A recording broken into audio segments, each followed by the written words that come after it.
today with heartfelt thanks for your care and dedication to the land. I also want to take the time, my honor, my pleasure to introduce to you Don Motonic of the Intertribal Timber Council to begin with an invocation as we enter this space. Thanks, Don. This opening is in the Nez Perce language. This is my grandmother's language, although I'm enrolled with the Umatilla tribe through my father's family, and my mother's family is Coeur d'Alene. Tatsmewi, good morning. Katsiaya, thank you for giving us this day of 4 sessions to share ideas and knowledge, and appreciate all the work that's been put in the preparation.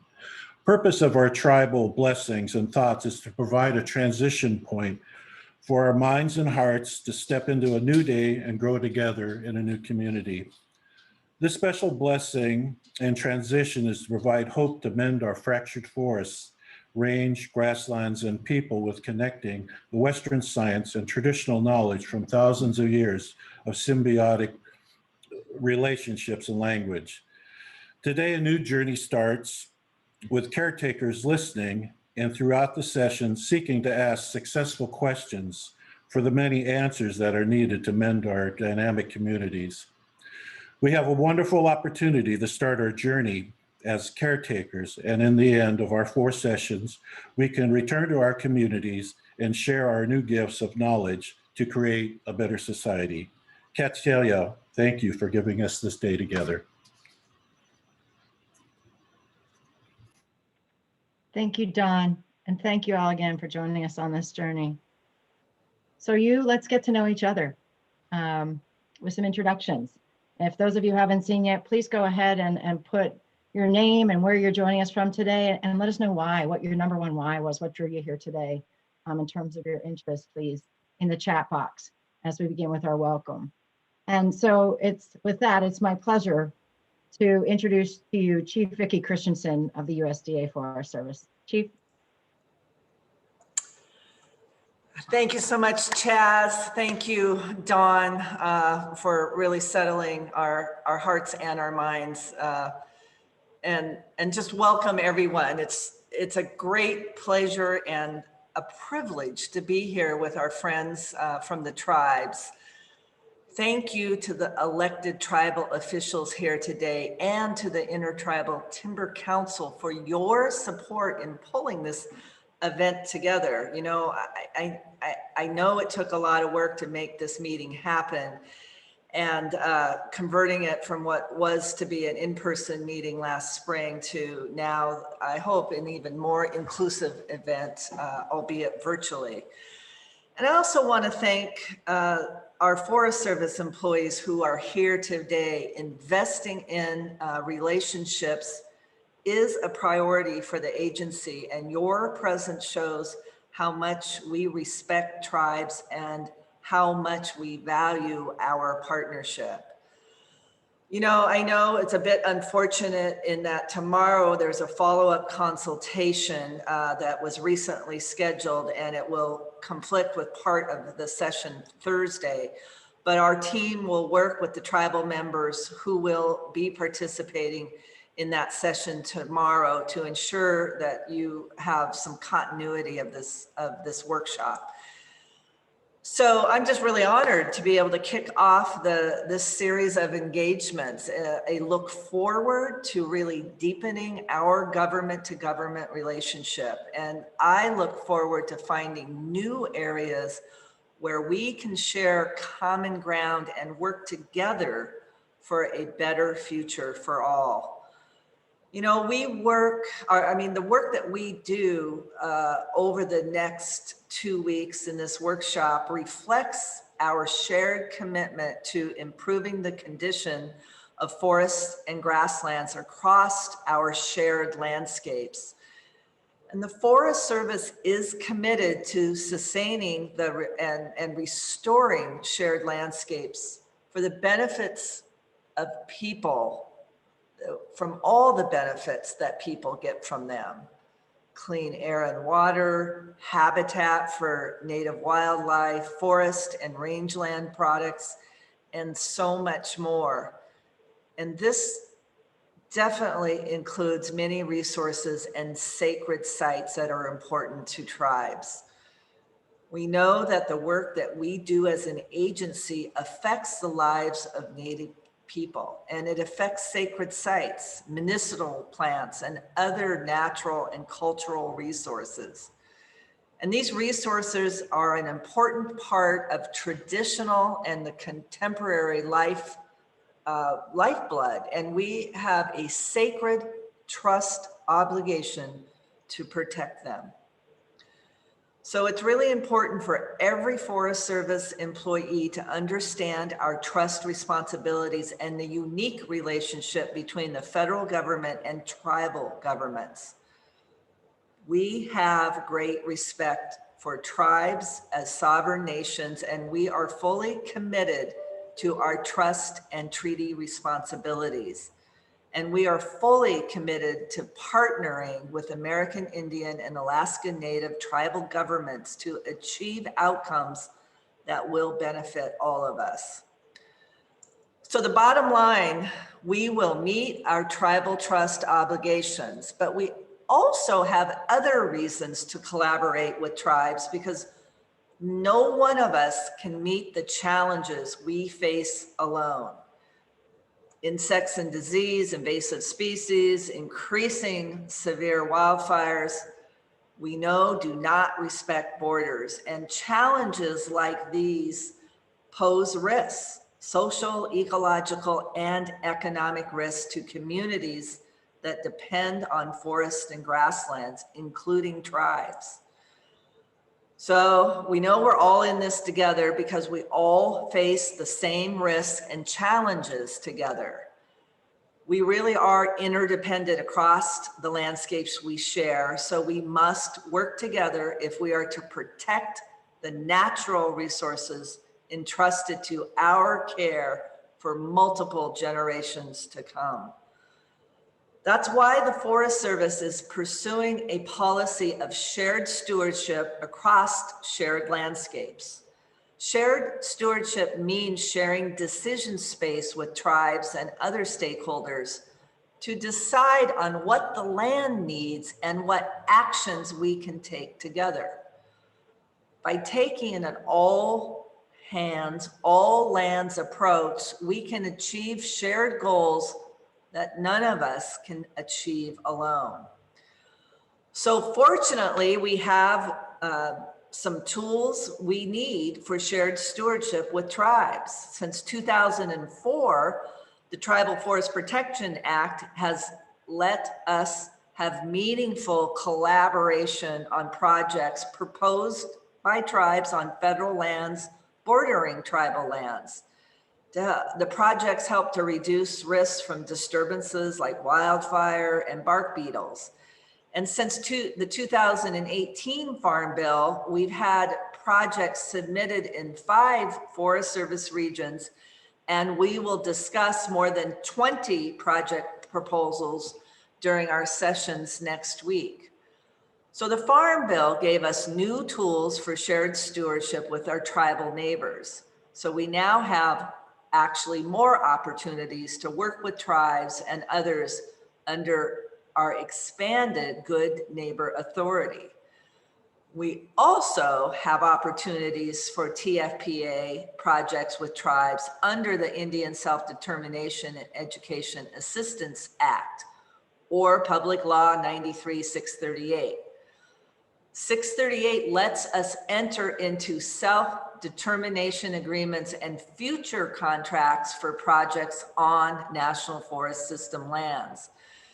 And for the last 2 years, the Forest Service has been working very closely with tribes to figure all of this out. And, we've been improving implementation plans for TFPA projects and developing policy for 638 and for good neighbor agreements and for other authorities. So that's one really important reason why we are here today for this workshop. We're really interested in hearing about the barriers that tribes are finding into entering into these types of agreements. And we're interested in exploring how we can work together to remove or reduce those barriers. You know, folks, in recent decades, the Forest Service has been humbled and has really come to understand that we do not know everything about conservation all by ourselves. In particular, we have much to learn from our tribal neighbors. And it has been a learning curve and a cultural shift for many of us to embrace the knowledge, the science, and the traditional land management principles in Indian country. And we're so thankful that you are sharing those with us. We really have great respect for our tribal partners and for what you have to teach. Collaboration takes an extra investment of time up front, but we can achieve so much together than we can alone. And based on sharing knowledge and exploring common values, we have an opportunity to frame management actions in terms of outcomes on the land we all want. So that's why we are committed to integrating our work with tribal partners into our program of work each year. And as you know, the Biden-Harris administration is fully committed to integrating tribal authorities and trust responsibilities into our day-to-day operations. And so are we. So on behalf of the entire Forest Service leadership, I pledge to honor that commitment, to prioritize our investment in collaboration with our fellow sovereigns, and to allocate resources accordingly. As you know, collaboration calls for mutual trust, and that includes tolerating a reasonable risk of failure for the sake of learning. As we carry out our new authorities like 638, the Forest Service pledges to communicate and to share our lessons learned and the best practices. So together we can continue to learn and strengthen our government to government relationship. You know, our mission at the Forest Service is to sustain the health, diversity, and productivity of the nation's forests and grasslands to meet the needs of present and future generations. And we can fulfill our mission only by recognizing and supporting the sovereignty of tribal nations, and only by building on the traditional knowledge, perspectives, and resources that tribes bring to managing these lands that tribes know better than anyone else. So in closing, I just really want to thank tribal leadership here today for investing your important and valuable time in building the relationship with the Forest Service based on mutual trust and respect. And I also thank our employees for showing up to learn and listen so we can strengthen our relationships with tribes. I think we know we have a common goal: healthy, resilient forests and grassland ecosystems across shared landscapes. And I believe that through these workshops, we can continue to learn together and work together to protect the things that we all value on the land for the benefit of generations to come. Thank you so much. Thank you, Chief. And for those that may have joined us in between, we're going to move into our keynote address, and then I'll be stepping back in with a bit of process. And so for our keynote address, I'd like to welcome John Crockett, the Associate Deputy Chief of State and Private Forestry for the USDA Forest Service. John.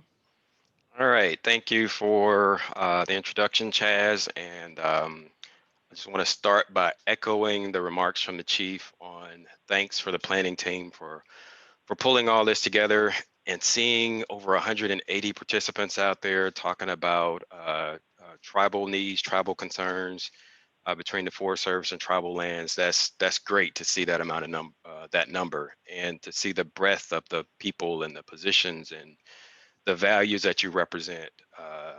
That's awesome. and hoping I can stay on and hear some of the breakout discussions that'll happen later on today.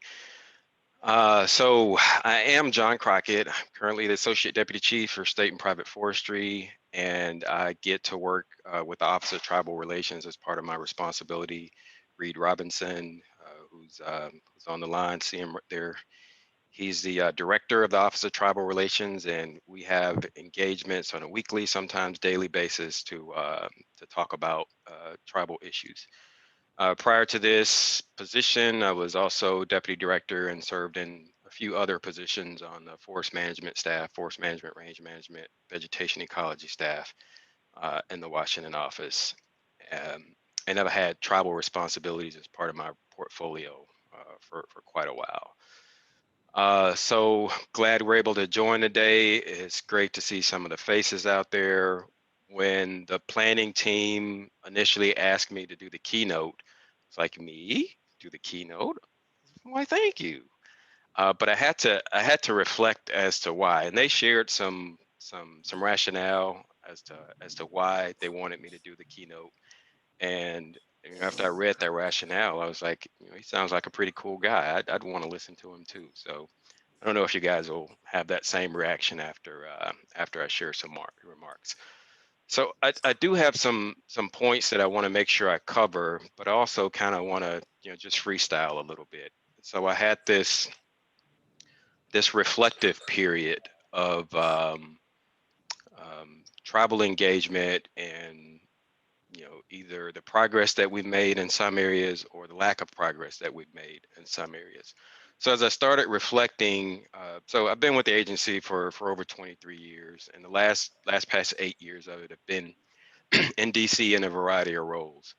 And so when I first came to DC over 8 years ago, I came to DC from a district ranger position to a restoration program manager position. And that restoration program manager position had Tribal Forest Protection Act as one of the primary responsibilities in the portfolio. When I interviewed for it, there were questions related to it, and I didn't know anything about TFPA, just to be honest. So I had to go and do a little research myself on it. But that would take me on this long journey related to TFPA and tribal issues as a whole. So when I came in, I quickly joined in on some work that was already in place on a Tribal Forest Protection Act review by the Intertribal Timber Council that was in place, where they had already started to go out and do some interviews and check in with some Forest Service unit and some tribal units on, well, how was this implementation of the Tribal Forest Protection Act going? So I came in on the tail end of that. And one of the products that came out of that was a 2013 document entitled Fulfilling the Promise of the Tribal Forest Protection Act. And so it had an executive summary to go along with it, as well as a longer document. And it had some recommendations and some findings in it that we quickly started to implement. One of those recommendations was centered around what I'm going to call education and outreach. Like, so you got to get the word out on TFPA. You got to let people know what it is, and you've got to encourage tribes to pull together proposals and present them to the Forest Service. And you've got to encourage the Forest Service to be willing to work with tribes on co-producing proposals. So it had all of that kind of stuff wrapped up in it as part of the recommendation. And what happened as a result of that is, well, we have to figure out, well, how are we going to move out on that? So we put a placeholder on that point right there. So how do you move out on education and outreach? So as I was also reflecting on my time and those different positions that I held on the forest management staff, one of the responsibilities that I had was to attend the annual ITC Timber Symposium that would happen every summer. And I go to these symposiums and I see great examples of work being done on the ground through various field trips, and I hear great presentations on work on advancing tribal needs in the timber community. And at a 2014 workshop, and this was outside of Coeur d'Alene, Idaho at the time, Jim Hubbard, who was the deputy chief for state and private forestry at that time, we held a meeting with ITC leadership. And I remember this meeting because it was like late at night after the workshop, and wanted to talk about how do we get more engagement with TFPA? How do we get the Forest Service to lead out on it? And we had this report that had just been done a year earlier that had some recommendations, a lot of recommendations in it, but one focused in on education and outreach. And at that time, he committed to putting some funding in place that would allow us to work with the Intertribal Timber Council to put on a series of workshops. And and that was one of the things that I believe was like a catalyst for doing this education and outreach. Because at that time, if you talk to a local Forest Service line officer or resource manager around how we move out on the work, usually what you'd hear is, well, we don't have the funding to do it, or it's a great idea, and so these workshops were designed to bring those units together, and Forest Service and tribes, and it's like, okay, here's how you work on pulling together a proposal. Here's how you can address the funding or lack of funding that's a part of it. And so anyway, we had those workshops. I don't have the results of them. I know staff on the call will have them. You'll hear more about them, I think, next week at the workshops next week. But that trip down memory lane was helpful for me to kind of say, okay, we've been at this for a while. The authority came out in 2004. We really started to put some action in place after 2013, 2014. And we still have a lot of work to do. That was just for TFPA. The chief listed some new authorities that we have the ability to roll out on. And so we've got to roll up our sleeves and continue to do some work around those as well. So where does all of this fit in the big picture? The chief already shared some remarks and her emphasis, her support for doing the work. So usually that's the hard part. How do you get your leadership to support the work? That's already done. So I think these workshops that we're doing here, we get to roll up our sleeves and capitalize on all the available authorities that are in place. I see regional foresters that are already in on these workshops here.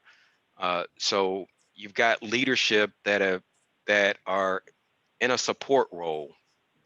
We have our program direction that has gone out, and it talks about that big picture of how do we work with partners and tribes and states and other partners to get our work done on the ground using a shared stewardship model or a shared stewardship concept. The chief talked on that.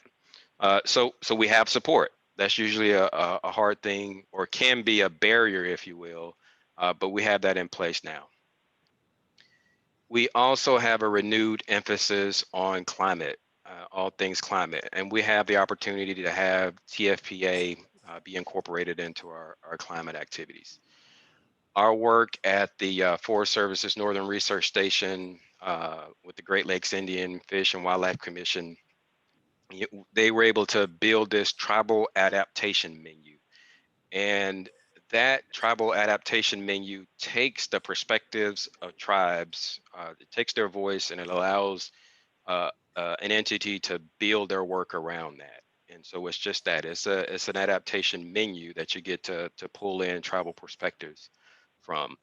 And we're exploring ways to replicate that model on Forest Service managed land. So that's bringing the research and the climate needs into our day-to-day activity. We also, and Chaz, how am I doing on time? I probably need to pay attention here. Give me a marker. 3 minutes? Oh, wow.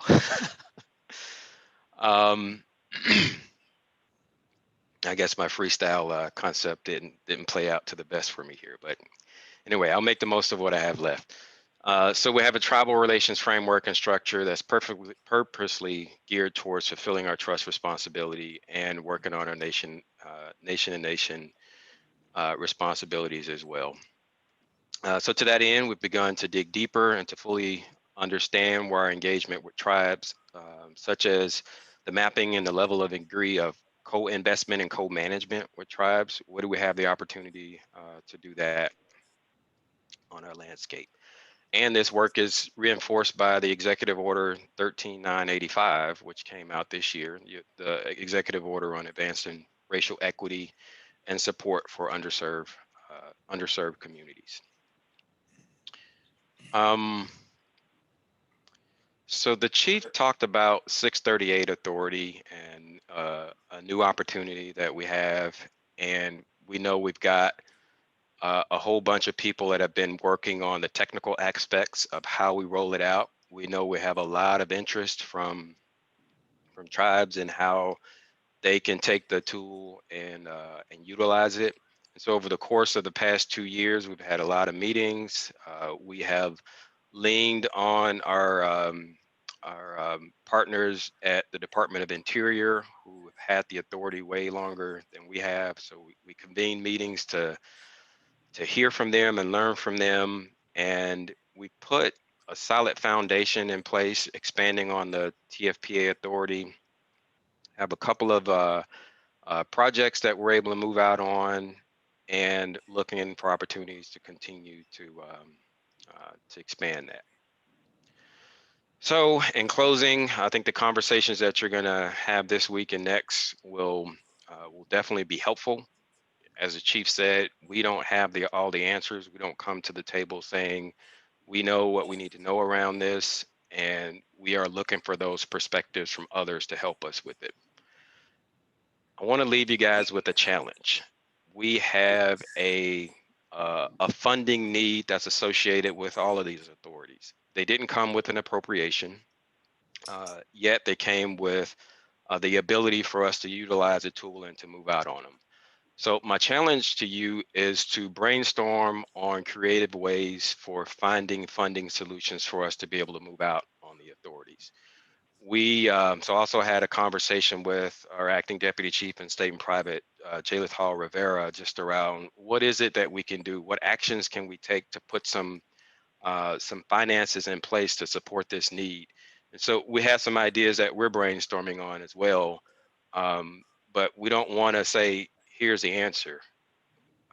We think many answers, good answers, come from the opportunity to engage with others and pull other perspectives in.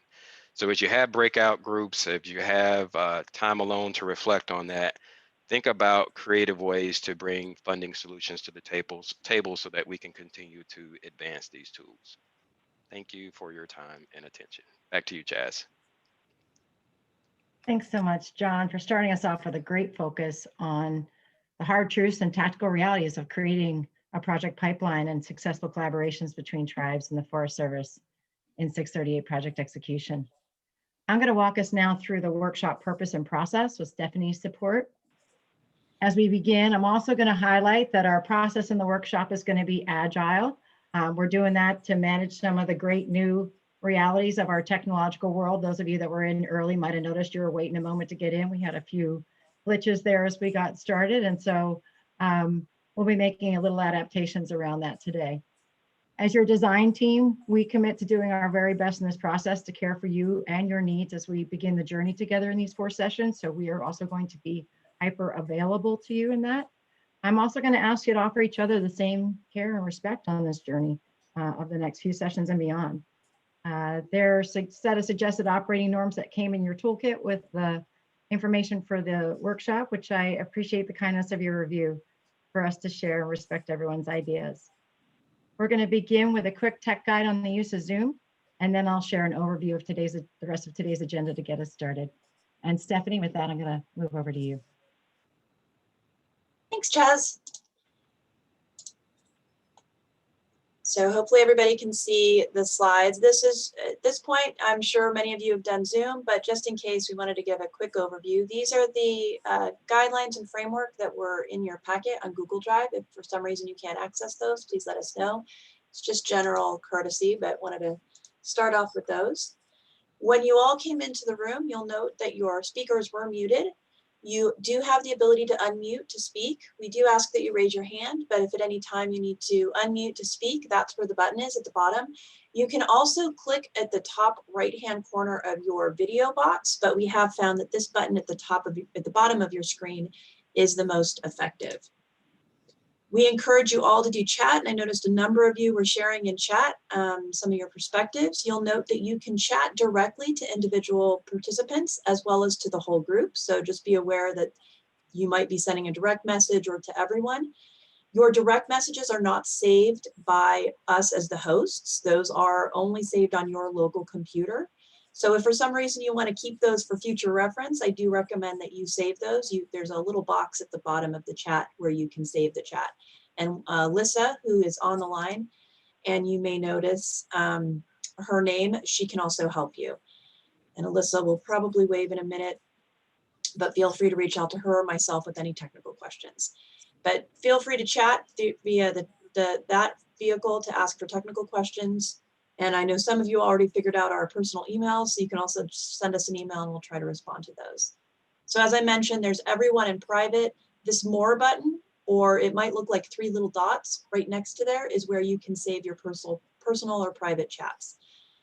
When we go into breakouts, when you leave the breakout, any chat that occurs when you're gone won't be recorded on your personal chat, but when you come back in, that discussion will be there. If you like to keep those, I recommend you save those at the end of every day. If you would like to share your video or turn it off, we want everybody to feel comfortable. We understand Zoom fatigue at this point and juncture. You can turn off your video at any time. This is the button to do that. You'll also notice there's this little drop-up menu. You can change the background as well as deal with any audio features that you need to address by clicking on that button. It won't affect what we all see. You can raise your hand, and this is different for different folks depending on how your system is. And Laura is doing a great job of showing how to raise your hand. So thank you, Laura. We planned that. She didn't have a question. Otherwise, we would have opened up her line. But you can do it at the bottom of your screen where you notice there's the reactions with the little happy face. You can put reactions, and if anybody wants to show that off, feel free to do so. Or you can raise your hand. If you don't see a raise your hand, what you need to do is click on the participants, which is those little people. Click on that, and there's a whole host of options there, and raise your hand is one of the options there. If you're still struggling, please direct message myself or Chaz. She's got Chaz O'Brien Colleen in her name tag. You can do a search in chat. If you click on the little button, do a search of the name, and you can find that person and do a direct message to them. And just let us know that you'd like to speak, and worst case scenario, just interrupt us. We don't want anybody not to be able to speak. We would prefer you raise your hand, but it's most important that we have an opportunity for everybody to share and have conversations. That's the intent of this workshop. And then we will be doing a little bit of this today, mostly at the future sessions, but I wanted to let you know, we are going to be sharing some maps and sharing some tribal connections maps to talk about areas of interest. And there's a feature on there that allows for annotate. Your breakout room facilitators know how to use this, so they can walk you through that as well. And this will be saved to the OneDrive, so you can look at it and play with it later. But once someone starts sharing a screen, you might actually notice you can start annotating that screen. There's a drop-down menu under View Options at the top of your screen, if you look at View Options, and it has a little button for Annotate. And it's got an opportunity where you can write, draw, do a whole bunch of stuff on the screen. I recommend not doing it unless your host asks you to, and it's great. We have folks already doing that right now. So you'll see that there's this tool in order to annotate during the session. So I'm going to clear all the drawings, and thank you. And you do have an opportunity to save your drawings in the future. So just some different ways that we're going to try and make this more interactive, since we are dealing with Zoom versus in person, which is how these workshop series were originally crafted. And then on that, we will have some plenary sessions and a lot of breakouts through the next 4 sessions. And when we launch the breakouts, you probably won't see it right now because we aren't starting breakouts. Once we launch them, you'll see this 4-block button. You click on that, and sometimes we will give you an opportunity to join, self-join which one you want. So you can click on the breakout room depending on the description. There will be other times when we will also be allocating you to specific breakouts based on interests that we heard, or for some of you, we know that you'll be working with partners that have already been identified, or we might move you into those rooms based on some of the data that we've collected through the course of discussions and where your interests are or where we think you might enjoy yourself. At any time, you can ask to be moved to a different room. And then obviously with the self-selecting, you can move from room to room. So those are how we're going to be doing the breakout rooms. Lots of options there. And I will be honest, Zoom has been a little glitchy. Sometimes there's an ask for help. Sometimes you can only choose your breakout room. If you don't see the ask for help, we have facilitators in every single one of the breakout rooms. So you can reach out to them and they can pull in the experts as needed. So ideally that will work. If not, we have backup plans. And then at any time during the breakout, you can leave the breakout. I recommend you leave the breakout room. If you leave the meeting, you will need to log back in. The good news is if you're in the room right now, you have your unique registration link. The link you used to get in today will be the same link you use for every single one of these series. So just keep that link that you used today. If you have some issues, please email us later today. We'll do another double check and make sure folks get their registration links. If you have anybody else you know that are concerned about getting that registration link, the email they got is from Zoom ncecr2@udall.gov. Sometimes it goes in the junk file. Some filters are preventing it, but you just scroll down and it has that link. And worst case scenario, please email myself or Alyssa and we'll send you your unique link. Oh, and that's for later. So with that, I am going to turn it over to Chaz. And if anybody has any questions, please let me know in the chat box. Thanks, Stephanie. So while you're watching the chat there, I'm going to recap the objectives of these sessions and frame the concepts behind them. I also want to note that if you're here for the first time and really, really interested in getting that wealth of initial knowledge that we're kind of sharing today, beyond the two presentations we're doing today, there's a wealth of knowledge that's in the workshop recordings and packages and documentation that you were sent for the workshop. And you can also, and we will be given the names of staff to reach out to over the course of these 4 weeks to get more help with finding any information or knowledge sources that you need. So the Intertribal Timber Council, that we'll call ITC as their acronym moving ahead, and the USDA Forest Service, who we'll refer to as the Forest Service or FS moving ahead, are trying an innovation here, a new approach with the format of these project development technical workshops. In concept, we are going to explore identifying and developing a TFPA and 638 project pipeline, some way to kind of get those projects moving, but that's empowered by the group that's here in the room that hopefully expands beyond this, to provide technical assistance to get match projects into that project pipeline, and to identify, support, and leverage collaboration needs. That's a big area of work that the chief, both the chief and John Crockett noted. The intent, again, is to create a pipeline of projects that network and support each other. We're trying to build navigating the TFPA 638 process and projects and learning from each other, to expand the pool of projects, to develop bench strength, like a row of folks on the bench there in our team, in tech and knowledge transfer for successful 638 projects, and active learning to use the lessons learned from this project pipeline to inform future TFPA project and program development. In terms of process, throughout today and the upcoming sessions, you'll move between plenary and breakout groups. We'll be recording in plenary. We will not be recording in the breakout groups. We really want to make that space wide open for people to be as genuine and transparent and to roll up our sleeves together and get to know each other. We'll be providing those resources again by the technical staff outside. In each agenda topic, I will share the process and any rules of engagement that apply to help us meet our goals. And because we're a large group of today, I think we had over 300 registrants and we have about 200 people in the room today. We've got people at really different stages of this TFPA 638 project knowledge and pipeline readiness. So I appreciate and humbly request that you offer us and yourself a little bit of a space of grace as we learn and solution together through this process. It might not be perfect. In fact, it's pretty much almost guaranteed not to be perfect, because what is in the world? But perfection to me looks like us bringing our hearts and best intentions to the table with you today as the design team, and asking the same of you as we join together and start working together. So in light of that, we also genuinely appreciate any feedback and advice you have along the way to improve the process in the chat box. You are part of this process and also one of its guides. In terms of commitments, we commit to learning on the fly and adapting the session design as needed to meet the objectives which are at the top of the agendas that you received.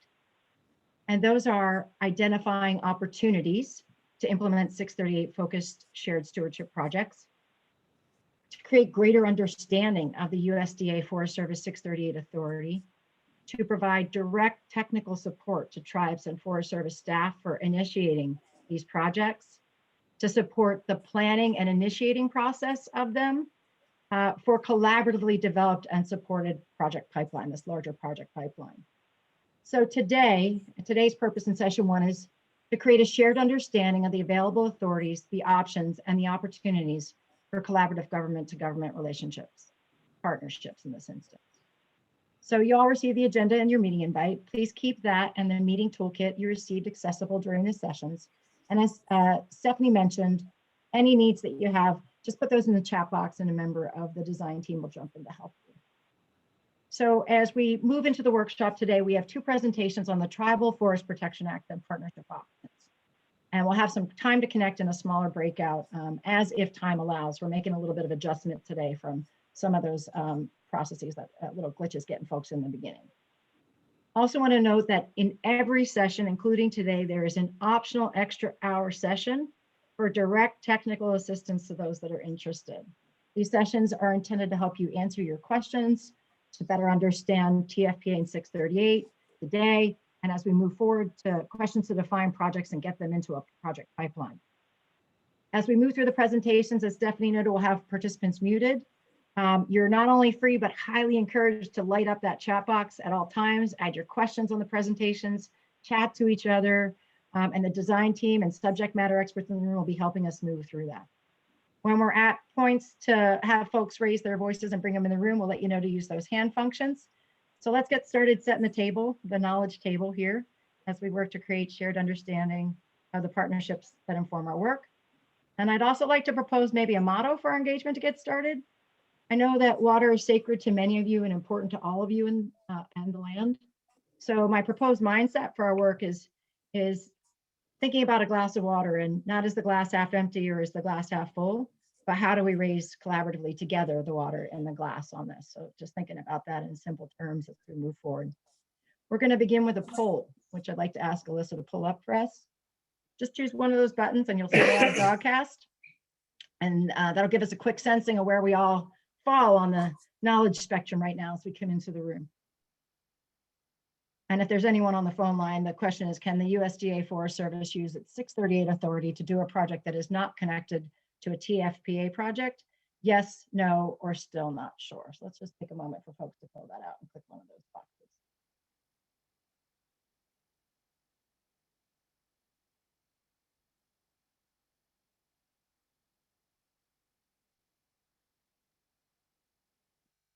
And then Stephanie, Alyssa, I'll just ask you to let me know when it looks like we're rolling ready to close that poll, if we have a live broadcast on it or not.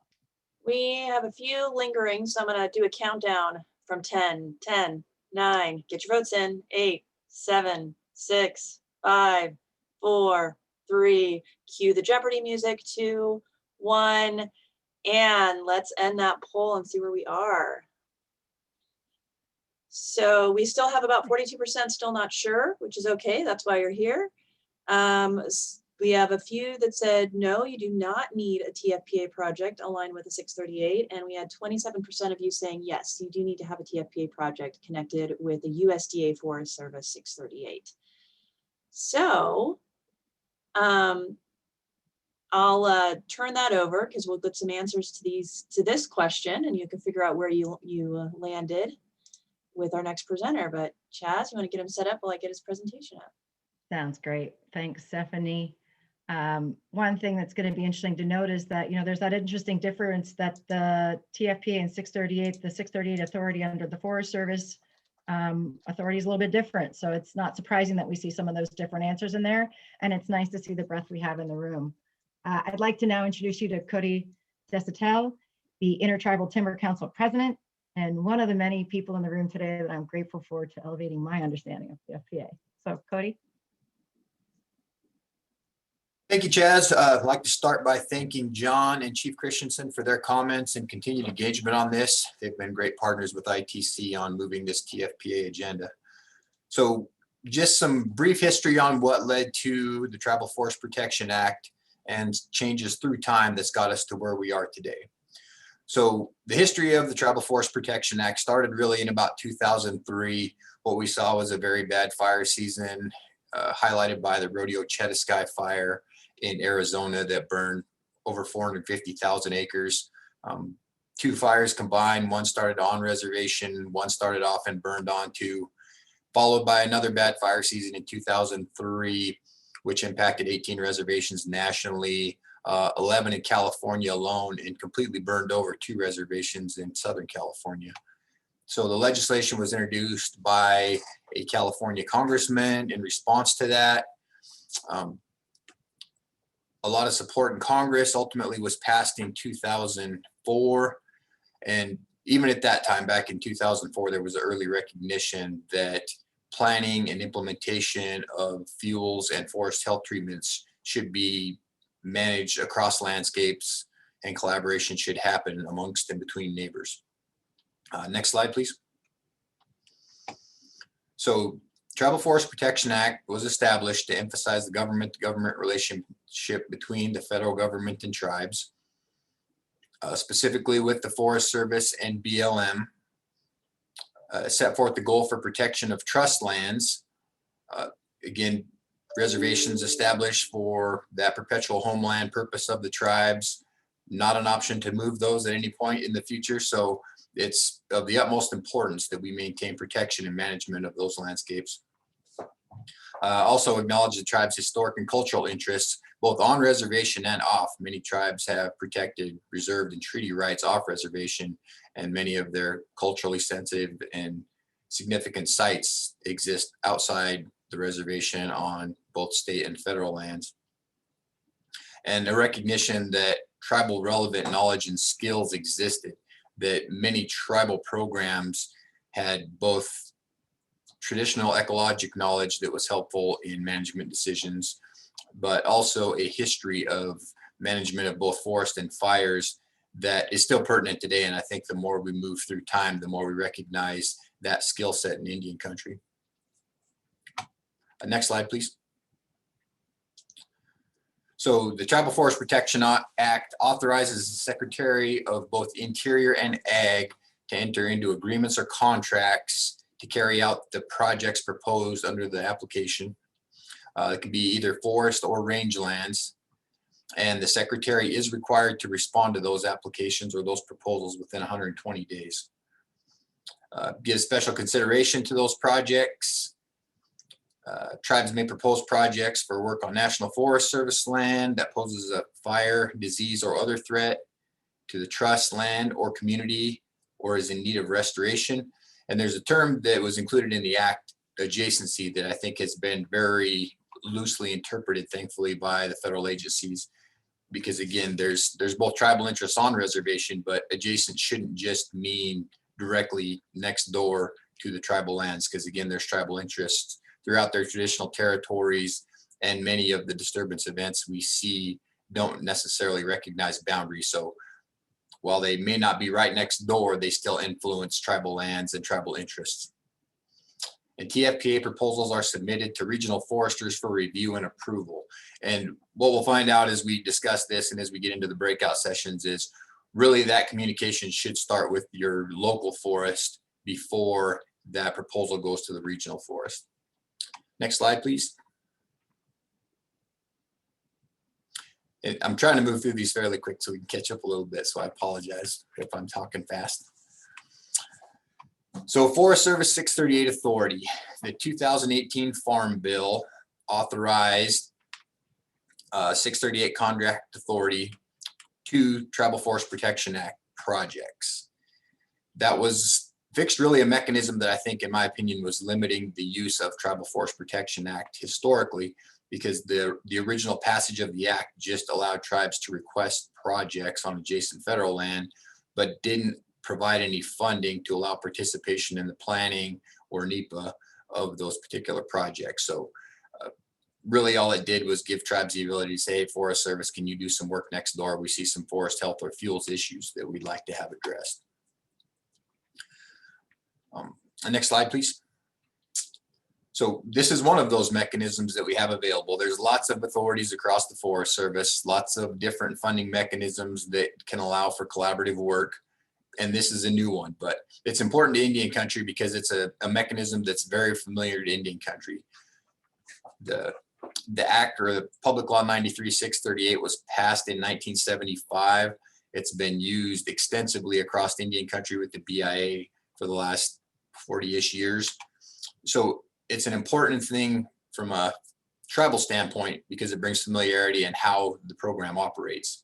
But again, it's one of the many tools that we have available to us to implement Tribal Forest Protection Act projects and shared stewardship projects across the landscape. Next slide, please.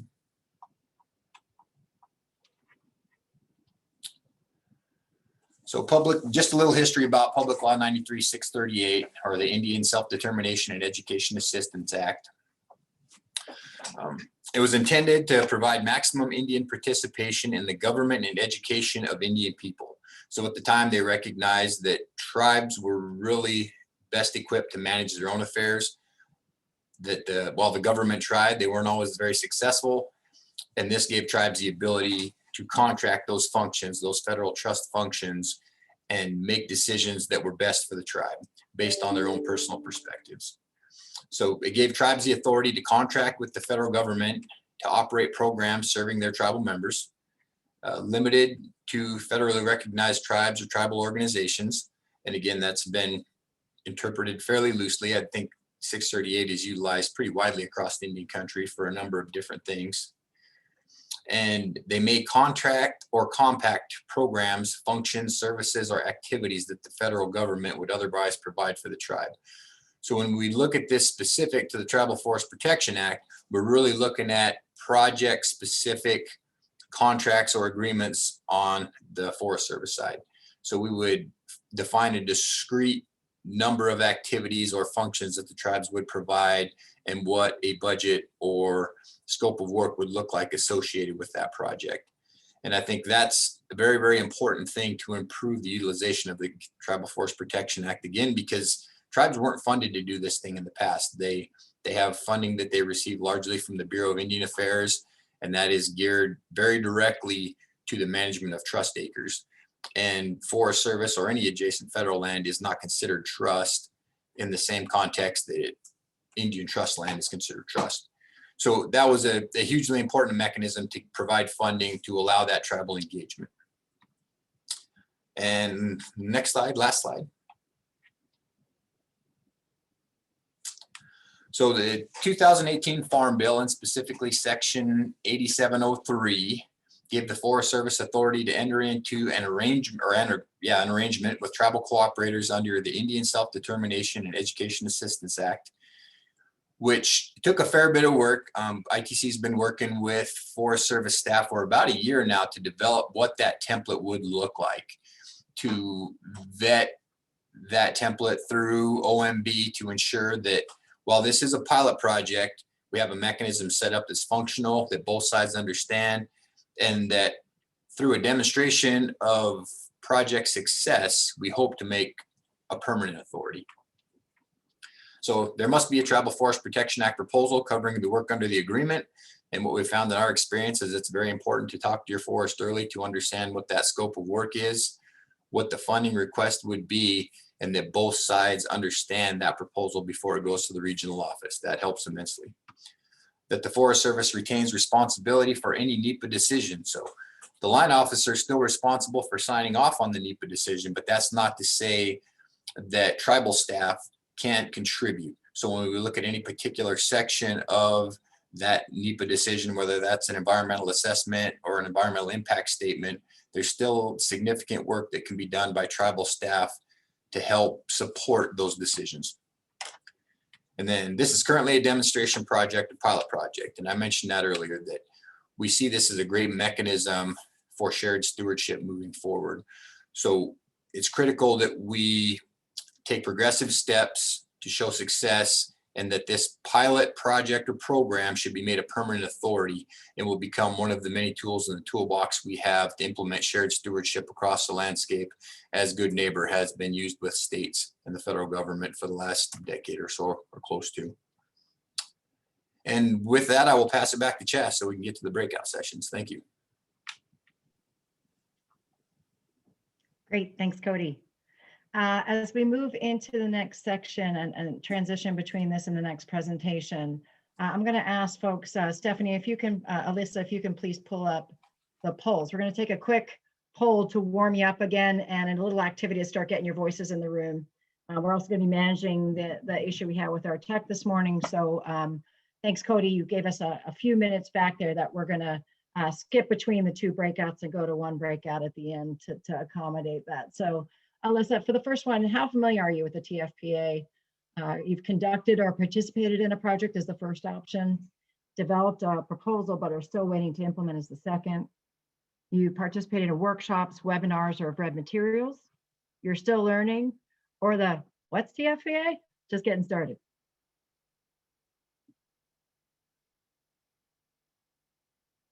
And then I believe, Stephanie, you have the second part to today, which is that slide with the question on it for our group.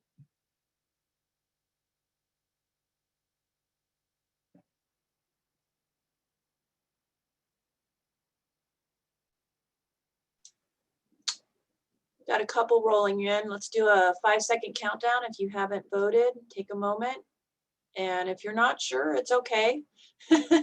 Take your best guess. You can always move around. 5, 4, 3, 2, 1. All right. So we're gonna share those results. We've got a lot of you still in learning phase, which is fine. That was anticipated. We've got a few of you that have conducted some projects. Some of you that have developed a proposal, but you're still waiting to implement. Not too many, so that's actually comforting. And then we have quite a good chunk of you that have participated in some of these workshops before and webinars or read materials and generally familiar, but haven't really gotten an opportunity to roll up your sleeves, so to speak. So with that, I'm going to close that poll. We had one question in the chat that I saw, and I just wanted to check back in. William Sapp had a question about the term special consideration that Forest Service needs to apply to TFPA. Alicia, I don't know if you want to take that, or Cody, did you want to maybe take that question from the chat that we got? And then as they do that, if you don't mind, Stephanie, just putting up that slide on the one, your number one question from folks who just, if you had one question you could ask from the presentation we had, knowing we're going to move into the next one and sweep them up afterwards, what would that be? If you want to go ahead and add that into the chat box, if you have a question that came up.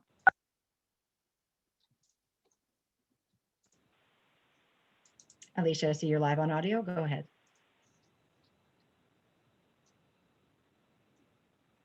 *6, Alicia.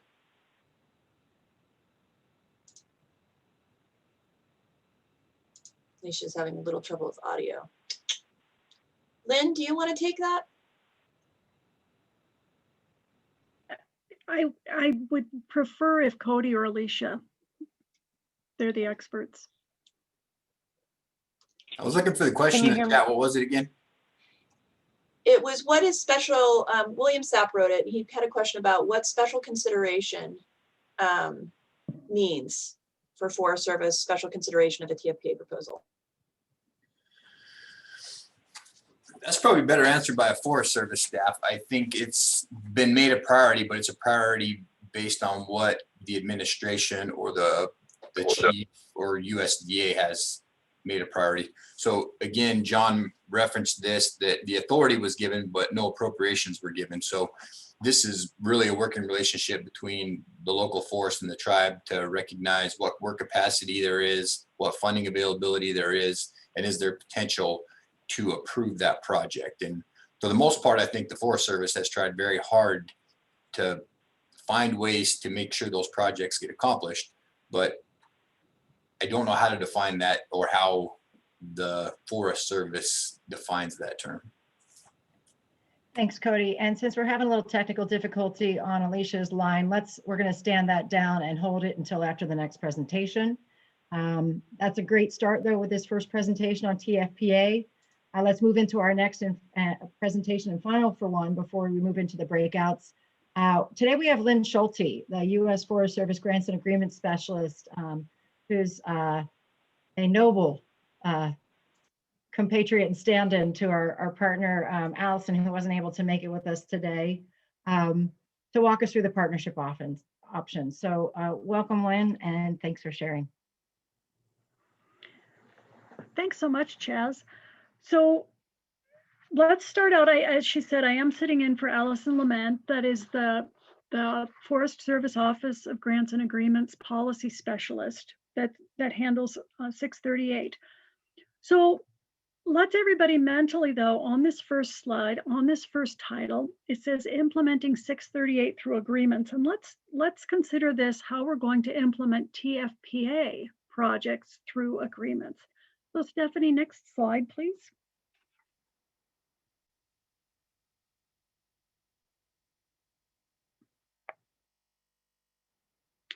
So we have a lot of different ways to implement TFPA projects. And as Cody mentioned in his presentation, in order for us to enter into a 638 agreement, we have to have TFPA proposal, an approved TFPA proposal in hand.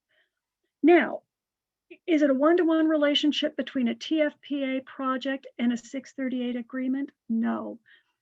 This is a list of all of the, not all, but a good chunk of the tools that we have in our toolbox in grants and agreements and contracting in the Forest Service to be able to implement different TFPA projects. And the trick is to find the very best tool for the job. So we have, of course, 638 agreements that we'll talk about a little bit more here, but we also have the ability to use a good neighbor agreement. We can use stewardship agreements. We have participating agreements, challenge cost share agreements. We have stewardship contracts, and we have service contracts. Any of these can be used to implement a TFPA project. Remember, it's on National Forest System land. And we just need to make sure and pick the right tool for the job. So let's go to the next slide and talk. Well, actually, hang on a minute, Stephanie. I'm going to take just a minute here and talk about some of the ins and outs of these very quickly at a very high level. Good neighbor, we need to look at authorized restoration services. So work that's supporting restoration projects. There's no match required there. We have stewardship agreements. We can trade goods for services. We can use our retained receipts to pay for work under stewardship agreements. There is a match required. Participating agreements, challenge cost share agreements, very similar. They both require a 20% match because they are partnership agreements where everybody's coming to the table, not just with money, not just with work, but everybody's coming to the table to accomplish a mutually beneficial project. Now, the other two, stewardship contracts and service contracts, those are handled from our contract and our procurement shop. So let's go ahead now and shift, and let's talk a little bit more about 638 and how we ended up where we are with it. Next slide, please. Thank you. So last year, we were able to execute 2 638 agreements, and you'll notice that I refer to these as agreements. A lot of the language in the Act calls them contracts. And as we researched and as we looked with how the Forest Service was going to implement 638, we recognized that it's not a contract in the typical sense of the word, where when we contract, when the federal government contracts, it's to obtain a good or a service for the benefit of the Forest Service. But we know that because of the tie to TFPA, that this is really, it's the tribe's project that they're proposing that just happens to be on National Forest System land. And so we decided to go with the terminology of agreement to be able to really identify the relationship. So we were able to get 2 projects done, 2 pilot projects. We've created the draft guidance, and Allison is working very hard to get that finalized. We have a brand new form that we developed and is going through the review process at the Office of Management and Budget, or OMB. And we've done lots of training, but more to come. So next slide, please. So some of the key elements of a 638 agreement. Just like any other agreement, we have the objectives and standards spelled out in a scope of work. We have a budget or financial plan that distributes the costs by category. The performance of a 638 agreement is the responsibility of the tribal cooperator. However, the Forest Service will provide technical assistance when requested. And of course, tribal cooperators may give preference to tribal subcontractors. Next slide, please.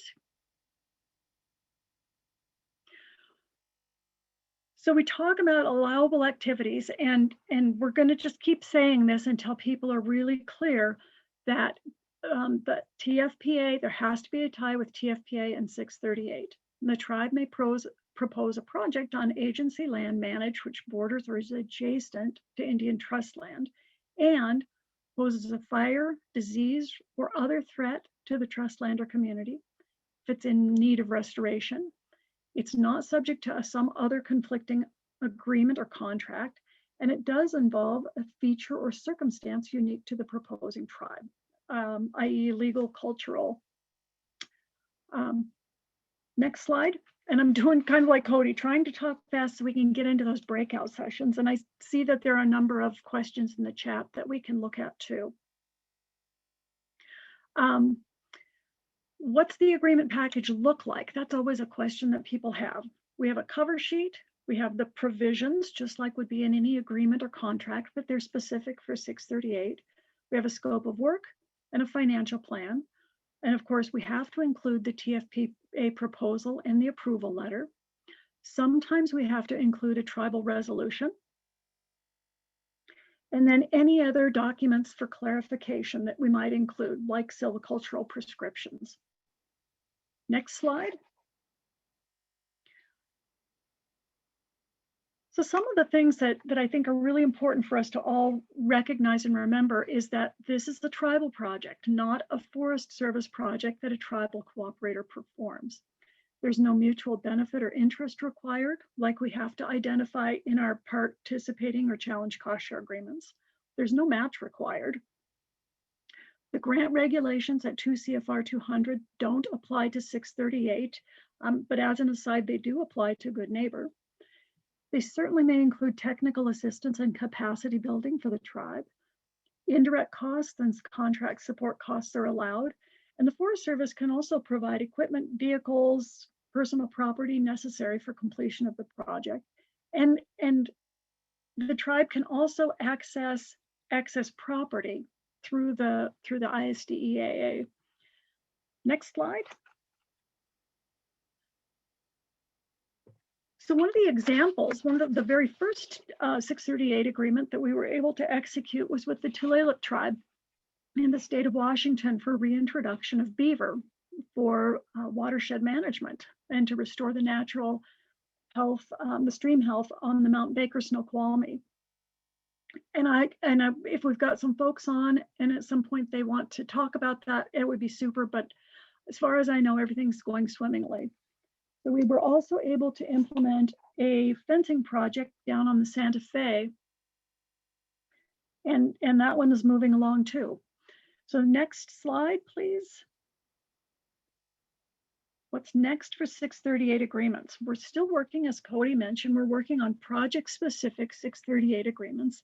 And as we learn more about the authority, as we get these lessons learned under our belt, we'll look at programmatic applications because that's been a question that's been with us from the get-go.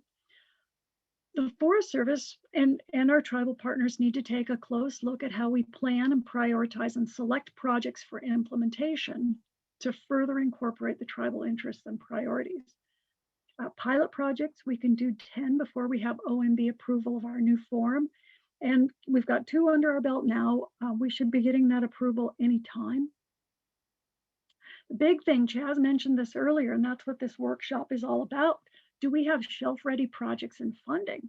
Do we have the approved TFPA proposal and the NEPA work done? We're going to use this as a learning lab, and we have a best practices guide draft that, that we're using and referring to and updating as we move along. The last slide is just questions that we might have, that anybody might have, and contact information. So I saw a number of questions pop up in the chat box, Stephanie and Chaz. Do we want to address those now? Do you want me to try and answer those in the chat? What's the best way forward with time considerations? Thanks for that, Lynn. Perfect question there. Because of time and the amount of folks that we have in the room right now and the number of questions that we have generated, Stephanie's been watching that. What we'd like to do is actually, we're going to skip that small breakout and hold the breakout time together for the after hours session that we'll be doing today. So what I'm going to do is ask first for Alyssa to pull up the next set of polling questions that we have. While she does that, I'd like you and any of the other subject matter experts to, you can pick whichever ones you'd like to, that jump out at you the most to start answering. And while you do that, I'd like to ask all the other subject matter experts to start firing out some responses to that so we can get the most information sharing going. For participants in the room, get right in there also into that chat box and keep going with it as well. Let's get some firing back and forth to make the most of every space we have here to share knowledge. The first, on the types of projects question, we're going to ask what types of projects you're interested in doing. It's going to help this design team as we move forward to get kind of a sense of what types of projects you're interested in. A note that a national forest, its legal definition includes grasslands and rangelands. So this covers all those types of projects. So if you're talking about grasslands for, you know, grass collecting for weeding, those sorts of things, they would all fall into this realm as well. So go ahead and check one of those. And Lynn, why don't you go ahead and start picking off some of those questions in the chat box. Folks keep loading them up. And then Stephanie, I'll just lean into you to let me know if there's any pivots we should make there. Go ahead, Lynn. Okay, there were some questions about adjacency that that I think have been answered or responded to about in cultural adjacency. I'll let another expert take that one. Can a TFPA project using the 638 agreement be available for research projects? And I'm going to say no. Okay, but it's going to be a qualified no. If you look at what TFPA is for, it's to propose work on National Forest System land that has a direct impact on tribal lands. And so there has to be that nexus with I'll say restoration, right? So I'm having trouble finding a link to research under TFPA and then 638 additionally. Somebody else wants to chime in on that one here, that would be great. I'm going to head down to the next. Lynn, while you take a look at some of those questions, maybe Cody, I don't know if you've been taking a look, but we had some good discussion from Victoria and others about cultural adjacency. Did you want to add anything about the adjacency question and just to address that in more detail?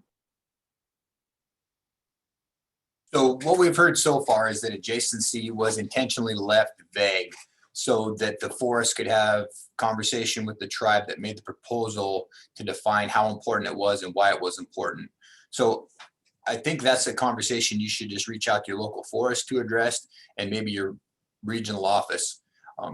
Again, they've been very flexible in that interpretation. So my presumption would be if you've got a justifiable reason that it will likely be approved. And Cody, I think I recall hearing Forest Service, and correct me if this is wrong, it depends on how far the risk travels, right? How far does the fish swim? How far does the insect fly? those are the types of risks we can also look at and determine adjacency as well. Does that sound about right? It does, and I think there's been more recent conversation about where were traditional territories of tribes and what protected treaty or other rights do they have, and are they being impacted? So I think that's another avenue that maybe wasn't thought about when the law was passed, but has since been brought up in conversation. This is Alicia. Can you hear me yet? Yes. Thank you. Yeah, let me just jump in on this adjacency question too. So I've noted over time a couple of issues. The statute reads adjacent to or bordering, and folks seem to focus in on that bordering word and skip over adjacency, which, to Cody's point and Stephanie's point, the intent of the statute is to reduce risk to tribal lands and communities. And so the source of that risk, how far that risk will travel, et cetera, as just mentioned. The other thing is that because the statute is so broad, arguably in a good way, that when there are opportunities to use discretion, we also have within our purview in dealing sovereign to sovereign, there's a thing called the Indian Canons of Construction, which basically says that where there is discretion or ambiguity, that decisions should be prioritized on the basis of what's the benefit to the tribe. So I kind of wish we could just move past that bordering thing, because it does not mean you have to abut or share a boundary, and that there is a broader interpretation of how you get to that risk and to whom and to which communities.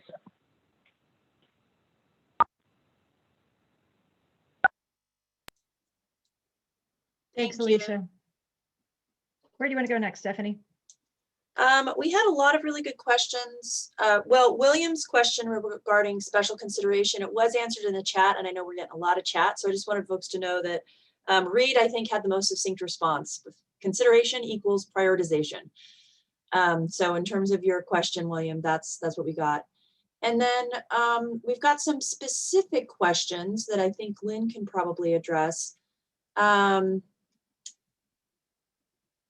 Jason Coe actually had quite a few good ones. So let me go to those really quickly, or Jason, if you wanted to ask those largely, we have that as well. But Jason, the first one was, why don't we have Jason bring his voice into the room? I know that Jason is someone that we've worked with that has a good deal of experience out there in the field for one of the regions. That'd be great, Jason, if you don't mind just jumping in for a minute there. Yeah, sure. Sorry, I'm trying to remember what my questions were. I'm scrolling back myself, to be honest. Face of grace, you got it. you had one about the contract connection. Oh yeah. So Lynn, earlier on, you presented the different ways that TFPA could be implemented, and with agreements, we can enter into agreements with a single entity because it's a partnership in some way. So I was wondering how a connection with contracts might work with TFPA, if there was a difference in how that contract might be awarded because of the existence of a TFPA, or if it's implementing a TFPA request. Jason, that's a question that we're trying to find some more information on, because that's in the contracting world. That's outside of Allison's and my expertise. But a contract is a mechanism, a service contract is a mechanism to be able to perform, say, some hazardous fuel reduction work. Now, whether we can just directly go to a tribe and contract without any competition or anything, I know that's something that Reed is exploring with the procurement folks. So fingers crossed we can maybe have some more information next week on that. So I have one of your questions in front of me that I was going to answer too before Chaz brought you in, and you'd asked about how is a conflicting agreement or contract defined. So say if we had an area where a tribe had made a TFPA proposal, but we already had a timber sale under contract in that same area, that's what we would need to be careful of. A timber sale would be an example. If we had a contract that we'd already entered into for some thinning, or an agreement already in place with another entity for some work. We would have to be mindful of that. So that's what we mean by conflicting agreement or contract. Did you find your other questions? I think those are the only two I have. I like the way you qualified for now. And I know we had a question earlier in the box about lessons learned. While we do another sweep for, while Lynn's doing another sweep of the questions and the technical subject matter experts, including, you know, if there's folks out there in the room, we are all learning here together and sharing knowledge. So, you know, you're not only encouraged, but asked as part of this to bring, so that we can leverage the collective capacity of all the knowledge that we have in the room here, because that's kind of what we're counting on to make a path forward through all of our contributions. So Stephanie, you want to talk a little bit for a moment about what's in the meeting package and the case studies and lessons learned? I also want to mention that tomorrow in the next session, excuse me, on Thursday, both Cody and Jim Derglo are going to be doing a bit of touching on those TFPA case study lessons learned from that report in your handout. So Stephanie, and then I'll move back to Lynn. And just point out, we do have some lessons learned for 638 from Tulalip tribe. They did a presentation and webinar that is provided in the packet information that we sent out. I think what Cody touched on is there haven't been a lot of 638 projects yet, because the authority just got rolling last year, not even a year ago. And so there are some lessons learned. Cody can share some of those. We also have some insights from Tulalip tribe and others who are in that process. A few of you on the phone today. So we do encourage you to jump in today or later during the workshop series to provide those. But we will be providing lessons learned both from TFPA and 638. We just have less for 638, but that's okay. Stephanie, I'd like to take one of the questions that I saw. That the question from Brandon Rogers says, is it possible to use retained receipts to fund all or part of the 638 agreement? And that question has come up a lot. The retained receipts are generated from stewardship contracts and agreements. And the answer to that is no. We can't use this to fund anything. We can't use retained receipts to fund anything except stewardship contracts and agreements. And we did run that clear to OGC, to our attorneys, to check that before we made the final decision that the answer is no.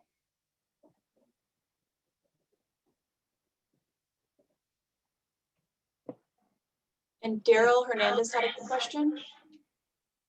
Oh, and Jason's got his hand raised. Lynn, this is Alicia. Can I tag on to what you just said? Of course. I think you're the one who had mentioned to me that that is a matter of statute, right? Is that we require that receipt retention for 638 requires an affirmative statute to allow us to do that. That's not a discretionary call. It's not. Yeah. Thank you. For stewardship.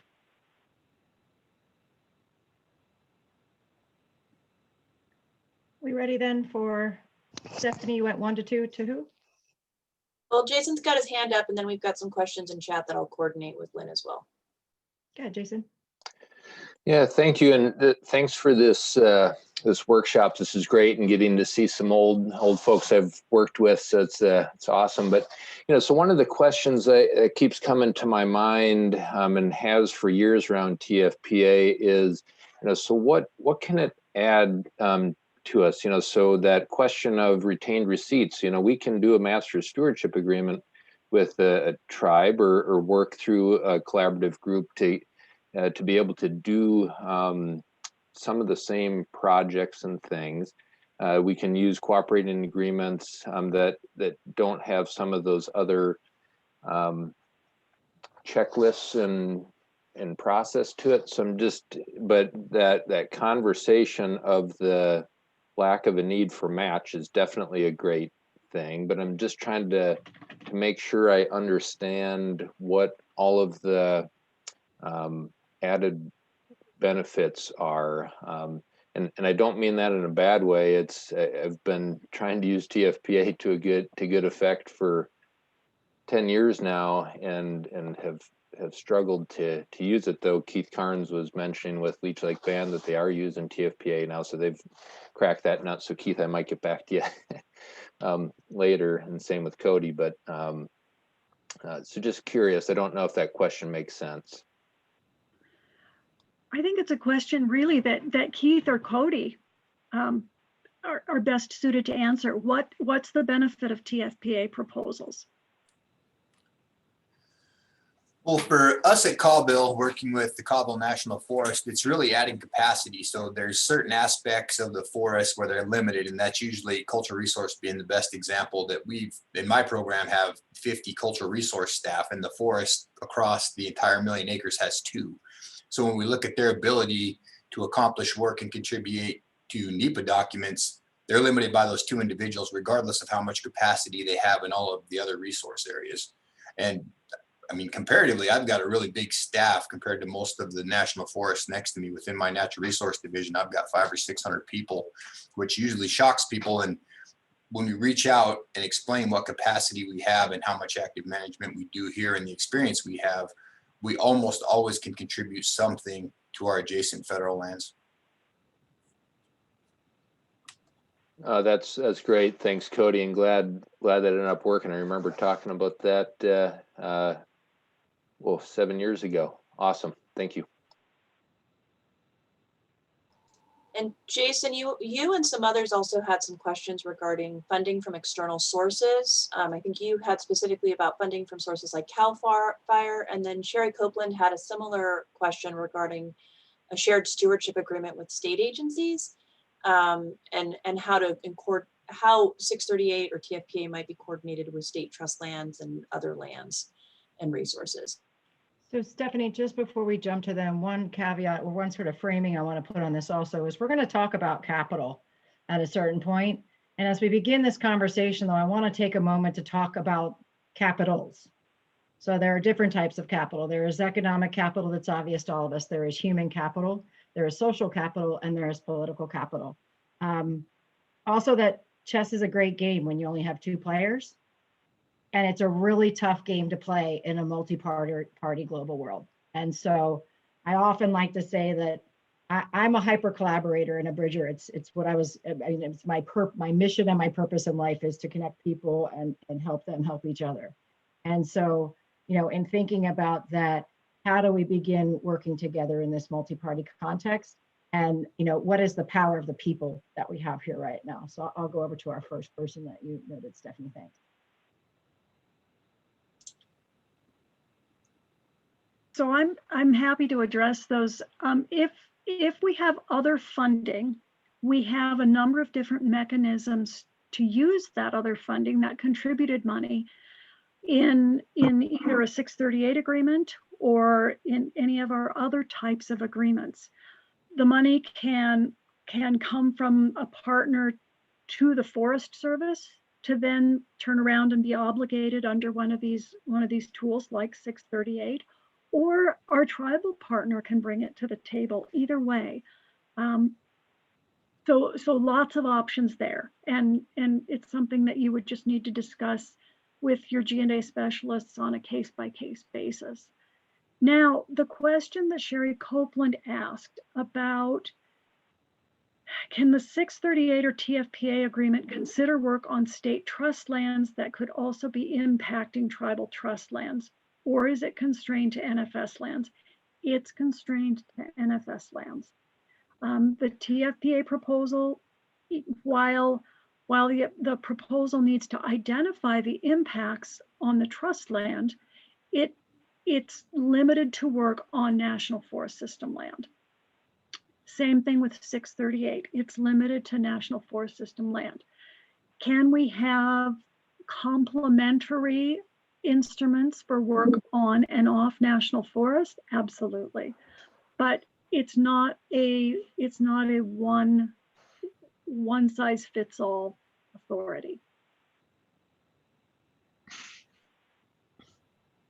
Anybody else want to chip in on that? I would just add that it includes BLM. So it authorizes either the Secretary of Interior or Agriculture to enter into those agreements. And then the second question, Stephanie, let's have folks, let's go into let's get some voices in the room at this point. We're going to spend another 10 minutes since we shifted a bit on this. So go ahead and raise your hand if you want to ask a question, or if you have something to offer from your expertise and knowledge to us on any of the topics that have come up or any comments that you've offered in the chat.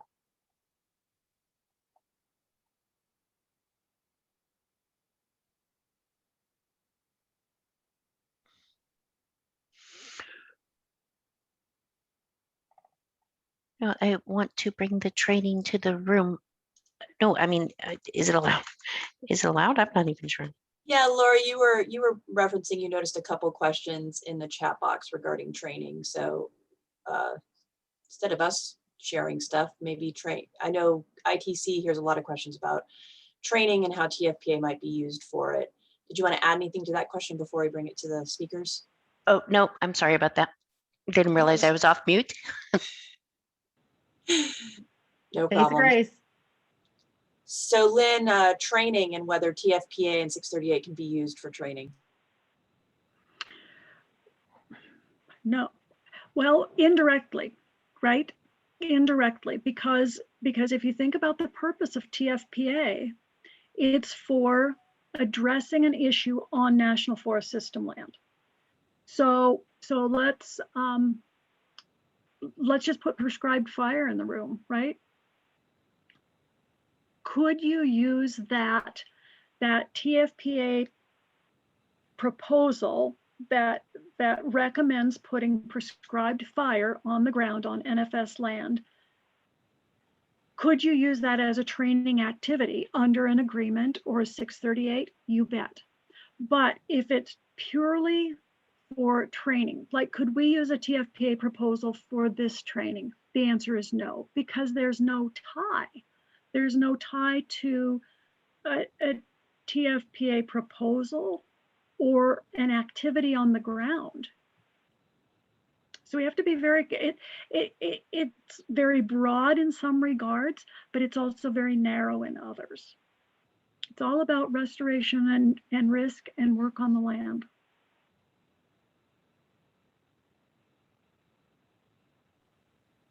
I know, Lynn, this is Keith Carnes from Leech Lake. I know there was some talk earlier about using 638 on TFPA projects versus using 638 on TFPA programs. Mm-hmm. Well, we got some large TFPA projects that we more invoked an idea than we did an exact spot of land on the ground. Could that be used as a programmatic TFPA using 638? Without more details, Keith, I'd say probably. I think it's a direction that we're going to be moving. So is this one then, Lynn, we could have Keith reach out to you, maybe today or in between, we could do some connecting and maybe some additional reporting out, or Keith, if you're going to be staying for the next section, the optional hour, we can also tackle that there. Yeah, we got our Chippewa National Forest counterparts on here too. So yeah, that would be good. Thank you. How about others? Observations? Ways you're thinking about an opportunity that might be coming up from what you've heard?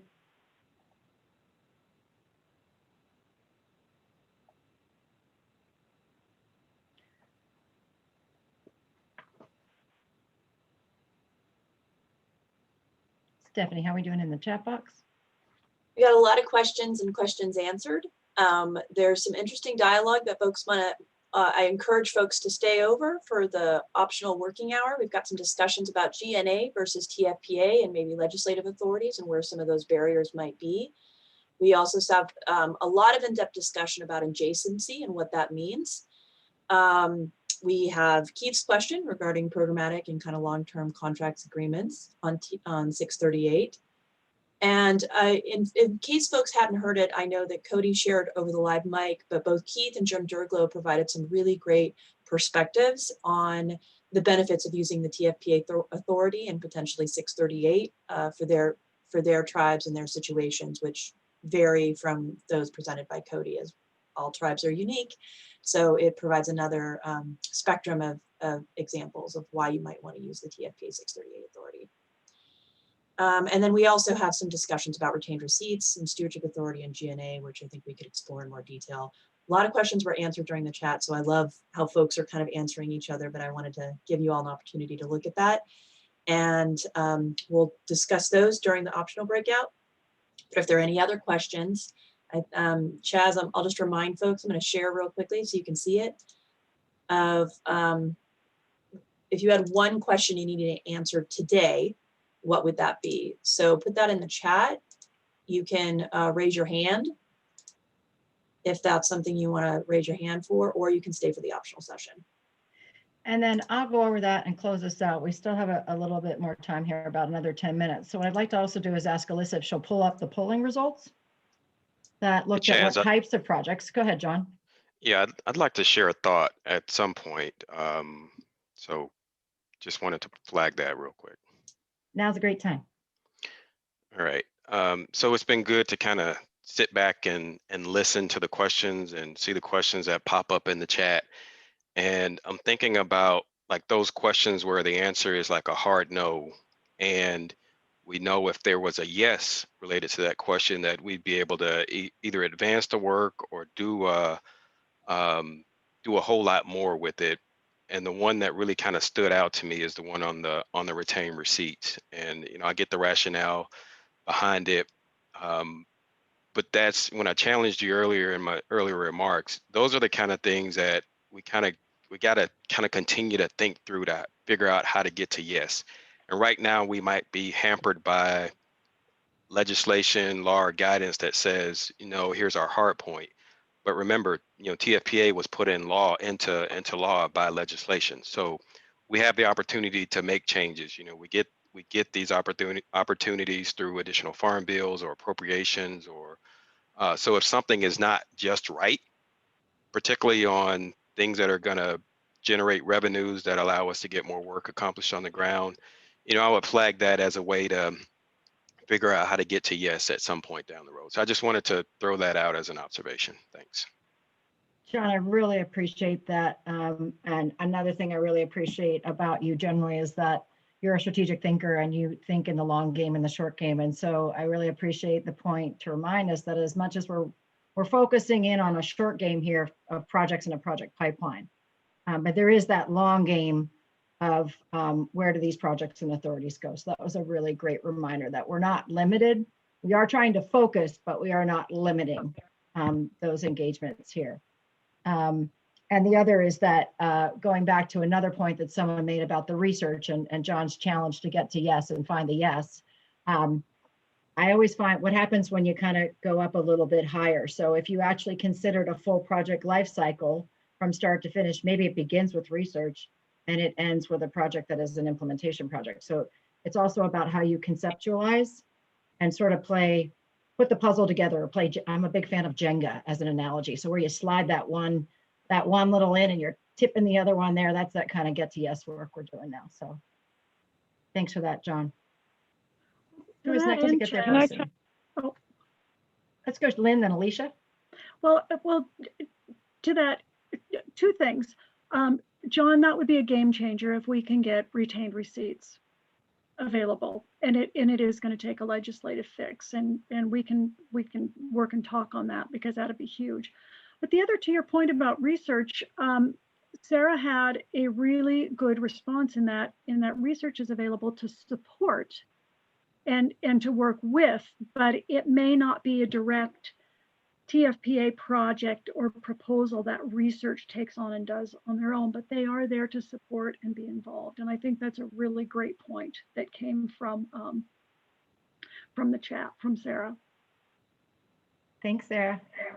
Anything else you want to add, Sarah?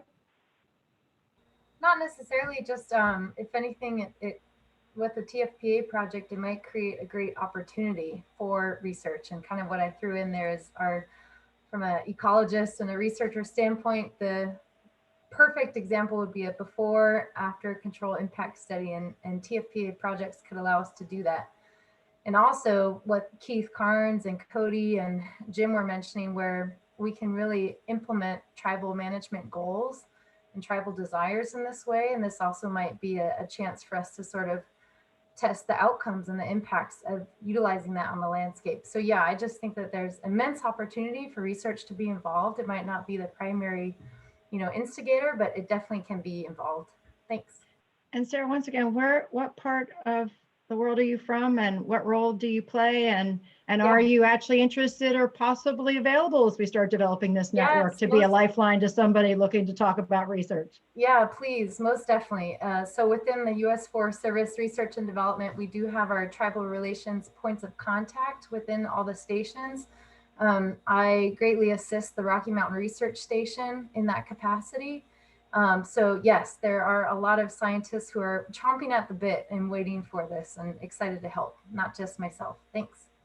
Sure. And then Stephanie, I believe we're going to be providing along the way is this concept of growing this network, this pipeline network of folks. In fact, I'm wishing there was a better word than pipeline for this project pipeline, just static words. Maybe we can think of something better along the way of our project stream. Yes, along with our water analogy or something. So as we think about our project stream and who's in the eddies and who helping us get out of the eddies and that sort of thing, we're going to be building along the way here, trying to do a hyper availability of who we have as technical and subject matter experts in the room. We've got folks that are willing to stay up late and long the next couple of weeks to try and get the air below the fire on this one to kind of get the spark going. And so it's a really important thing for all of us, and it's going to really have a lot to do with our collective capacity to move this forward. So thanks, Sarah, and we'll be reaching out to you to get some more data points from you to begin sharing more and getting us more connected as we move along. Alicia. Yeah, I just wanted to follow up on a couple earlier points and one of the questions in the chat. To John's point about, where we have statutory barriers, potentially, we do have those opportunities. On the Good Neighbor Authority, someone asked a question about that receipt retention again, and that's been acknowledged as a barrier that requires an administrative fix. So there is awareness, and people do watch for those opportunities to make those legislative corrections. And I'll just remind this group as well, also to the point around the executive order 13985, I'm not screwing up the number, on equity, the executive order on equity, we're being tasked with that very thing, is to identify where there are policy, regulatory, statutory barriers to providing that equity and parity and investment in tribal work. So there's a lot of energy around monitoring that, daylighting that. If folks are aware of issues, by all means, send them. You're welcome to send them to me or any of the facilitators in this session. So that's it. Thanks. Thanks, Alicia. All right, so what I'm going to do now is I'm going to ask, take a look at our polling results here. I'm going to reference that in just a second. Stephanie, I want to just check in with you to see if there's any touch points I need to do before I do our transition right now and close off for today into the optional session. Anything that we need to get in the room?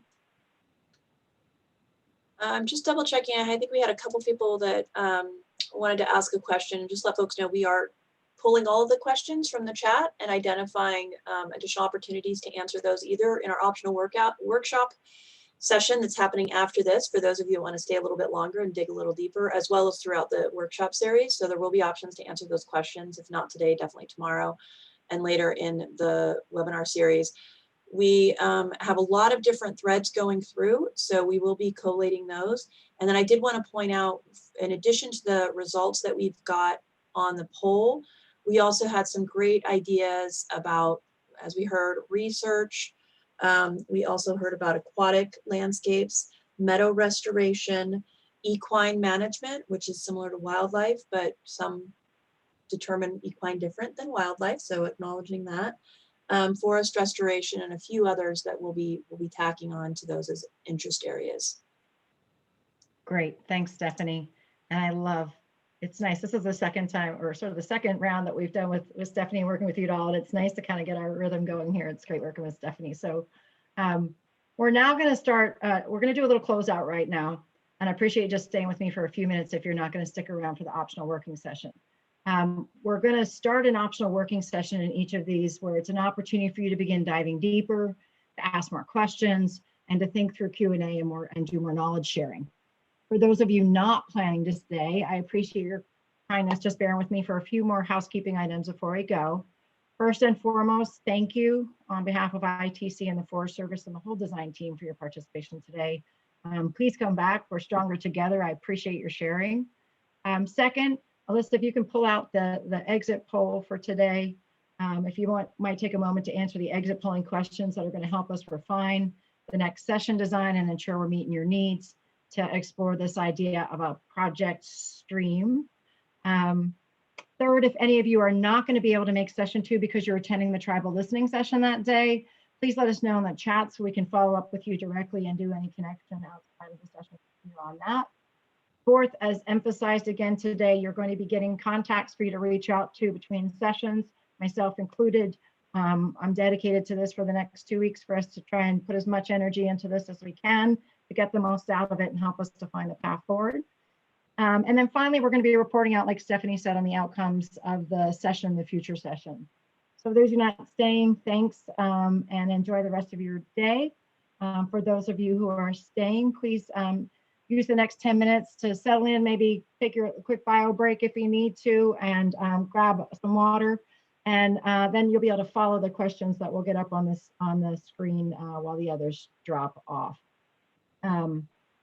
On the exit polls, Stephanie, do we have one more there in terms of questions, or did I miss on that one? I think we're good. We've got those earlier. Cody did have his hand up. So Cody. Yeah, just before everybody dropped off, I just wanted to give a special thanks to John and Chief Christensen. I think it definitely sets the stage for this discussion on and shows what priority this is to the Forest Service. So I really appreciate their engagement and the comments they made to start us off today. Thanks for that.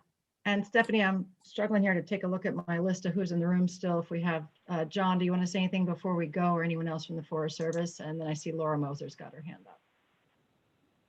So I'll go to Laura and then over to John. I apologize. I was just applauding.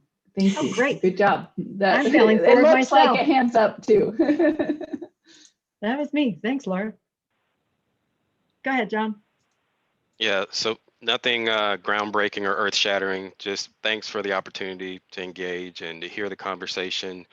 And thanks for your willingness to have a conversation around it, be educated, and ask questions and try and get beyond some of the responses in the question. That's, I love creative solutions because the problems that we're handed aren't easy problems to solve, and it takes a bunch of brains to figure out creative paths. So thanks for the time. Thanks, John. I'm going to watch and see if we have any additional hands while we do that transition. I also wanted to share a story, kind of tied to what John said. I saw a story last night about 2 brothers who have a visual issue that is leading them to blindness. And they've made a decision to start a company that actually has a Braille tag to it. And when you choose to buy something from your company, you're choosing to buy it literally blind. And so you make a choice to purchase it, and you're not sure what you're going to get in the box when it comes. And all of the money is going towards supporting people with that visual disability and about teaching people about the experience of what it's like to try and shop blind. And so, these kinds of creative approaches to how we can tackle solutions to problems. And I think that's one of the silver linings of things that we've learned over the course of the last year plus now, is sort of how much we can innovate when there's a little less fear of failing forward, which is a natural part of that innovation process. So Stephanie, how are we looking for moving into the next session? Do you feel like we've gotten folks who have moved out of the room, and do we have those that we think are staying? Thanks everybody who's taken off for today. I think that was the cue for the folks that want to jump out. Thank you. So I think, why don't we let folks that are staying just kind of hang tight, leave yourself on the Zoom, and give yourself like a 5-minute stretch break. 5 or so minute, let's do 5 10-minute stretch break, bio break. So if you're planning to stay, why don't you stay on the line, go give yourself a break. We'll come back, and then based on how many people we have in the room, we can either continue with this open dialogue, or we might split us up so we can work on specific items based on what we're seeing in kind of the chat and discussions. So if you're staying, stay on, come back in about 10 minutes, 8 minutes now. If you are leaving, we will see you tomorrow. And please reach out with any questions. And then if who's staying is staying, we still got about 100 folks still on the line. Good chunk of those are our support folks. So what we noticed earlier, we share with you all that different types of projects. So we may be thinking about some bioregional splits to project types or other sorts of grouping. So we're also gonna be leaning into you to think of, with your knowledge and your expertise about what you think the best ways to group are along these sessions, and we welcome you to join. So I'll be back in about 3 minutes and can start answering questions then with the other folks in the room while we wait for other folks to come in. Thanks.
Hey, Stephen, we're just waiting for folks to come back in. We had to do a couple bounces today with some tech issues coming in.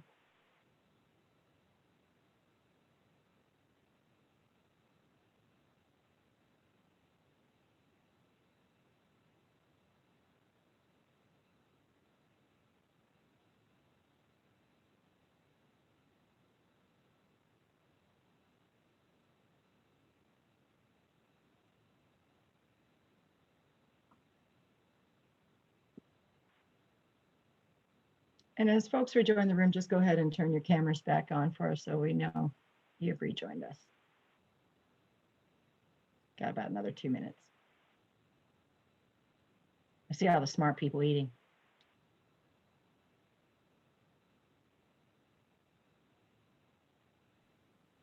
That's why I Welcome didn't virtual snacks. That's why I left my camera off at first, because I'm snacking.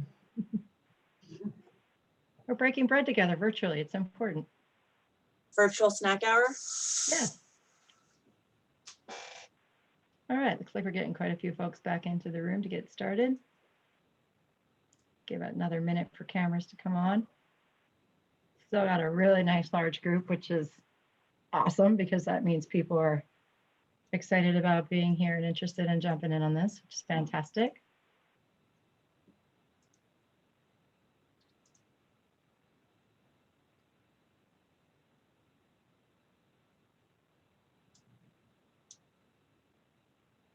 Just see quite a few folks waiting to come back in. Just go ahead and turn your camera on if you haven't heard me earlier to say that to let us know that you're back in the room.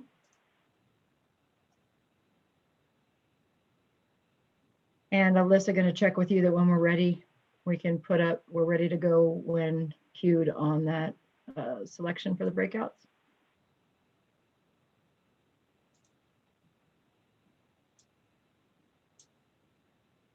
All right, Stephanie, how are we looking on? Cam's on. We've got some pretty good cameras on.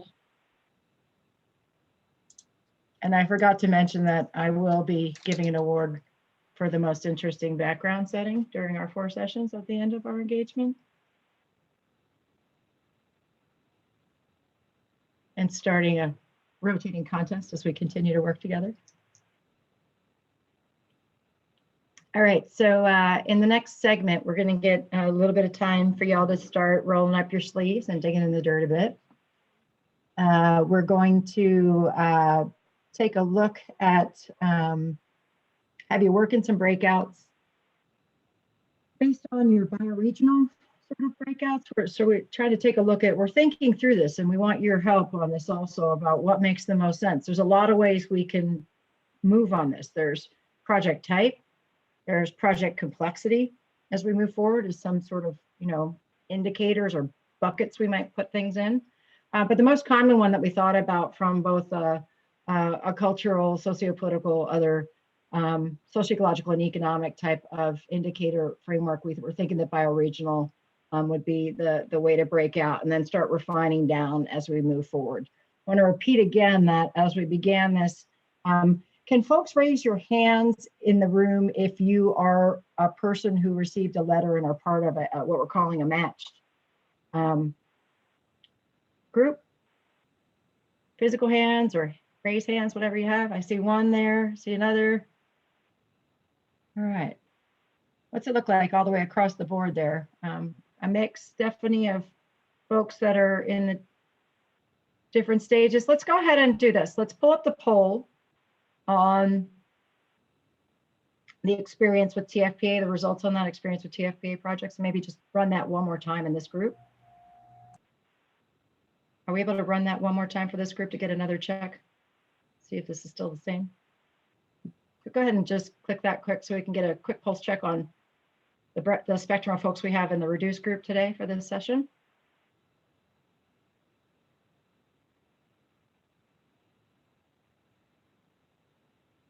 And that way, when you get into these breakout groups, if you find that the group is too large, we'll be coming and checking in with you. Or if we find we've got a large group of folks that are sort of in the just getting your toe in the water and learning and having general questions versus those that are kind of trying to dig in on sort of a match project right away, we can also make that decision to make those splits.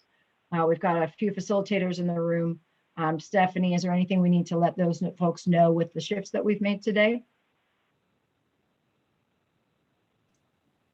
There would still be the same kind of tasks of helping folks and moderate. We might move around folks if they stayed. Okay, so let's go ahead and take a look at the results from that poll that you just did. Does that look like a little bit of a change? Larger group still learning? Mm-hmm.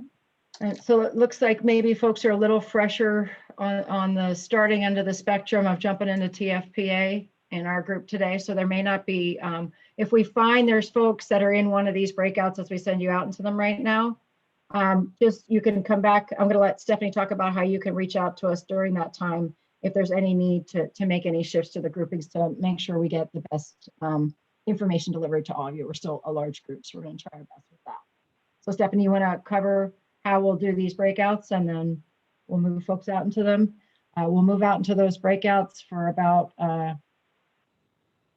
30 minutes, and then we'll come back to share in a plenary for 10 minutes more before we break for the day. Stephanie? Sorry, I wasn't on mute. I was on mute. Just a quick reminder for the breakouts. So once we launch the breakouts, you're going to get this breakout rooms. We're having a little bit of struggle of getting the names redone, but we're working on that and hoping to have it fixed. If for some reason the region doesn't work for you, we will have an other and just plop it in there. And we can also move you around. So don't worry about that. We'll make this work. But we're going to try and get you all discussing as best we can. Since most of you are still in the learning mode, we can at least get you some time to talk to each other. Basically, once that breakout room is there, you get these little boxes at the bottom. That's when we've launched them. You can go and pick the room that you want. And once you hit join, you'll be moved into that room, and then you can wait for the other folks to be in there with you. Don't worry, we won't leave you in there alone. If we noticed you're the only one in there, we'll move some other folks in there as well and get folks in there with you. So you click join. At any time when you're in that room, you can speak with the in-room facilitator, who they'll say, hey, I'm here to help facilitate and get you all situated. So you'll know who that is. But at any time, if you need some help, you can either click the ask for help, or you can choose a different breakout room or leave the room. If you choose a different breakout room, that means you'll just move from, you might go from breakout room 1 to breakout room 2. If you choose to leave the room, you'll come back to this main session where all of us are, and Alyssa will be here keeping tabs on everything and helping folks navigate throughout the rooms. Just be careful not to leave the meeting unless that's your intent, because if you leave the meeting, you'll have to log back in. If you log back in, you'll be back in the main room, and Alyssa will help you move into a breakout room from there. So you want to click the leave breakout room to get back to the main room. And then once we're discussing items, we're going to work very hard to make sure we don't cut anybody off. So it'll be our in-room facilitators that will kind of wrap it up and be keeping track of time to help us get back into the main room and close out for today. If you do see a note that's, if you see something blinking on the top of your screen, it will usually be a note from Alyssa or myself, just letting you know what's going on. Or it might be hey, we've got about 30 seconds and then the room's going to close. So those are why you might see those items in the blinking, and we'll try to minimize the impact that'll have on the discussion as much as we can. Thanks for that. So let's go ahead and then any questions before we get started? Anyone have a question? Want to raise your hand before we get started on process? Otherwise, we'll get that self-selecting room poll up. And again, we'll be around to help you shuffle and move, even if you get all the way out to come back into the meeting. Stephanie, any questions? You're muted right now. Yeah, sorry. Just double checking we've got all of the breakout rooms. Let's see what we got. We might need to add a few, so we're gonna be making that adjustment. And again, this is one of those space of grace. We didn't know if we were going to 30 or 300 today, and so we're kind of having to be agile and adapt on the fly. And we welcome the wealth of your knowledge, as I said before, in all this to help improve the process. I'm sure we've got a lot of great process designers. Stephanie, I got a question. So these breakout rooms, they're not certain rooms for different levels of understanding. They're all going to be the same. Yeah, given that most of you are kind of in this kind of learning phase, we're going to just break it up so you can at least see who's doing work in your region. And I want to apologize, meant to get it in there.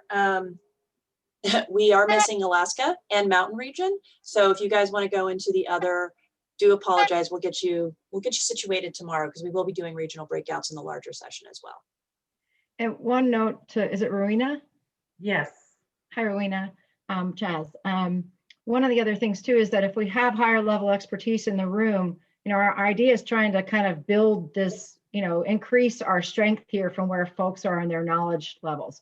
So if there's a group that's really ready to get in and talk about their particular project, or if you have knowledge to offer to the other folks today, knowing we're going to get into that direct project development in the next session. We also just realized there was a lot of questions around the partnership today, and we're thinking things are going to move a little bit more that way than diving into those direct project matches, which was the intent of today. But if there's a better way to serve anyone's needs, please come into the plenary room and let us know the help you need or the help you might have to offer, so we can get you out there. If that's And you said that they divided into, you said regions? Bioregions. It's not the Forest Service regions, but kind of bioregionally, we were attempting to kind of try and form groupings that make sense. They might not be perfect today, and that's that whole idea of us kind of learning as we go on this and understanding who we are and who's in the room to figure out how to help us best. So okay, thanks. Yeah. And for my in-room facilitators that are helping, it looks like we have a couple in our other. Ashley, do you think you could handle moving into the Pacific Northwest? And Melanie, can you help our folks in the Southwest? Yeah. Thank you. And then let me just see who else I have on the line to help.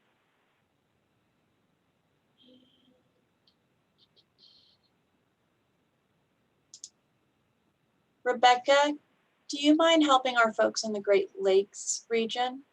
Thank you.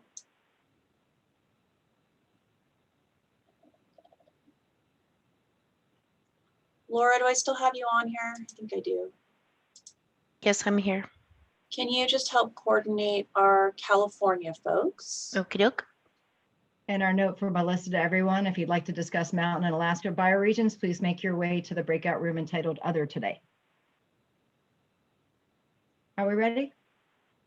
I think so. If you're having some trouble, we have a few of you in the main room. Feel free to jump into those different breakout areas. We're gonna probably move Cody and Lynn into each room to just answer any contracting and general TFPA questions that come up. So if you're hoping to grab some time with them, just be forewarned that we will be moving them out of these rooms. And Alicia, why don't you jump into the other room for now? Okay. And then we're just waiting for the selection to come on for them to jump into, or you are self-directing them into them now? Yeah, if folks want to just self-select, that would be great. Great. And I don't see that screen share yet from Melissa. Go at the bottom of your screen, folks, and you should have that block that I showed you earlier. Let me show you on the screen again. Hi, Stephanie. This is Jim. Should I jump in Pacific Northwest? Yeah, that would be great, Jim. Thank you. And do you want me to go somewhere other than Pacific Northwest? Cody, why don't you start in the Pacific Northwest, but I suspect we'll have to move you around to help folks. So thank you.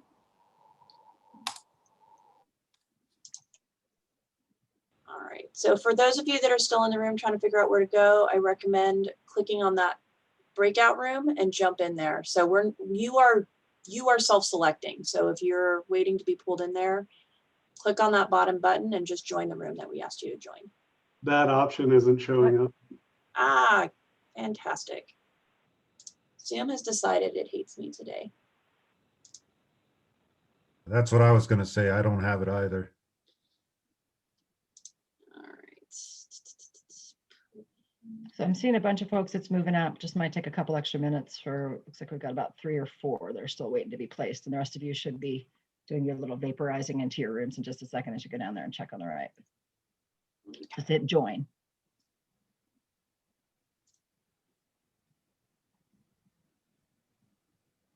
Let's see. I'll try and see what I can do to move you in there. Sorry, guys. It worked every other time we did it. That's why we operate in a space grace. Mhm.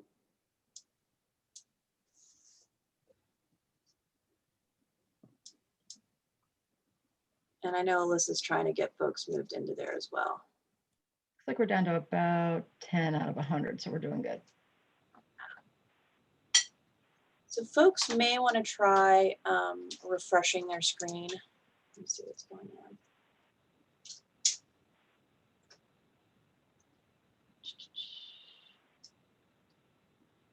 We do usually struggle with,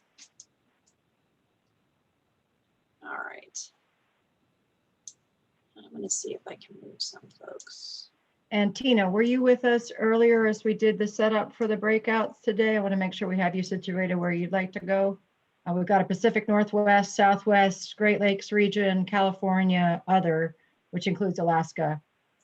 Yeah, like anything else, Chaz, I'm overbooked, and so no, I'm not going to be able to go to a room. I'm just sitting and just listening. Fantastic. Glad you joined. I still can't make myself into 5 different places, so. Put you on the list. Windows. So Lisa, I think I'm able to start moving folks in, so I'm trying to do that to you now. So if you get yourself moved in, that might be me actually having success. Chaz, are you the Forest Products Modernization Coordinator too? Project manager currently in that role, yes. Project Manager. So I'm Jay. I haven't met you yet. I'm standing in for Ian. Oh, great. Nice to meet you. Yeah. So since we haven't had a meeting since I assumed the detail, so. That's great. Yeah, we're working on some of that stuff coming up now as we were kind of working on these engagements to get started that way. So yeah, sounds good. looks like we're getting close. We're down to about 10. Yeah, it looks like I just have to move folks manually and hopefully it gets it. Sometimes it does it, sometimes it doesn't. And then Stephanie, you want me to start moving around? Yeah, why don't you move around while I'm dealing with this and just see how folks are doing so they're not sitting there waiting.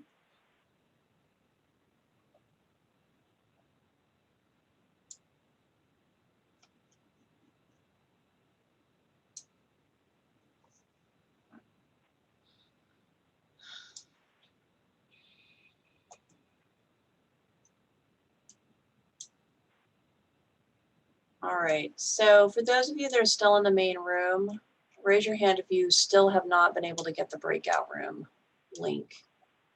Okay. Hey, Alicia, yep. All right, so I've got you all stuck there, sorry.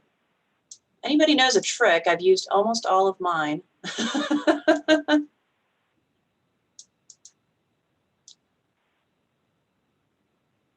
And I know Alyssa's trying to get you all moved. Make us, we'll just be the other group. Your other group too, how's that? There's only about 18 of you in here, so I apologize if you wanted to talk to some folks in a regional group, but yeah, I'm having trouble moving you all. Looks like I was able to move a couple, but I think I have lost all. Well, I was struggling to get into the breakout room, so I'll let others chime in on what I missed. But, you know, talking about really weighing 638 against other procurement mechanisms that we have, against other instruments that we have, and really starting out looking at which instrument is going to meet both the tribes and the Forest Service's needs, and what's going to give you the most flexibility and allow the tribe, you know, to have the most flexibility to get the work done on the ground. I talked a little bit about planning capacity, you know, setting tribes up for success. You know, if they, you know, a tribe has an idea, but there may be some limited capacity in terms of the planning piece of it. You know, how can the Forest Service work with them and sort of like preload that piece of it, or at least provide some resources and some technical assistance maybe in that regard to help get through that piece of it. And then we also talked about, you what can you do? Some of the limitations, regarding stewardship credits versus retained receipts. Where can you retain receipts and stewardship credits where you can't, and what can you do with those in the cases where you can retain some receipts, and where can you work and what kind of work can you do with them? And then finally, we discussed a little bit, tribal capacity. I think we heard, from Cody, like the Coltville has, a lot of capacity compared to a lot of the neighboring forests. But, for other tribes that have limited capacity, but they want to get this work done, are they allowed to subcontract into this authority? And the understanding is that, yes, they are allowed to. The priority is for to employ, members of the tribe. But if the capacity is not there, they are allowed to subcontract. So, and did I miss any others that were there in the beginning when I missed? Are there any other important points you want to bring out?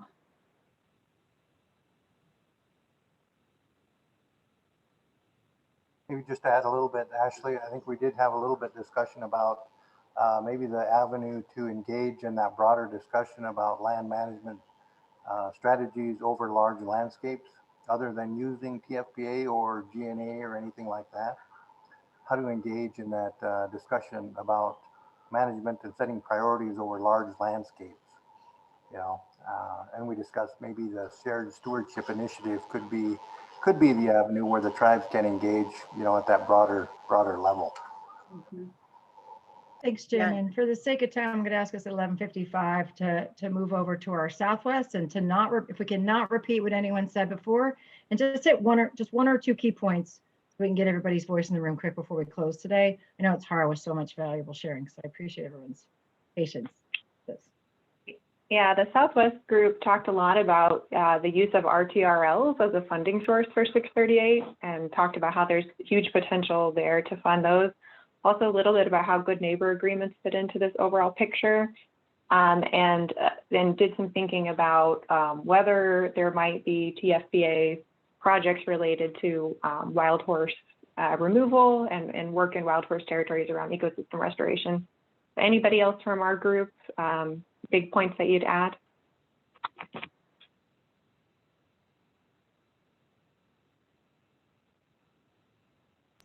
Maybe just that we're actually really excited to find out how to use this authority better and expand it to our collaboratives. Fantastic. Love that key collaboration tie here.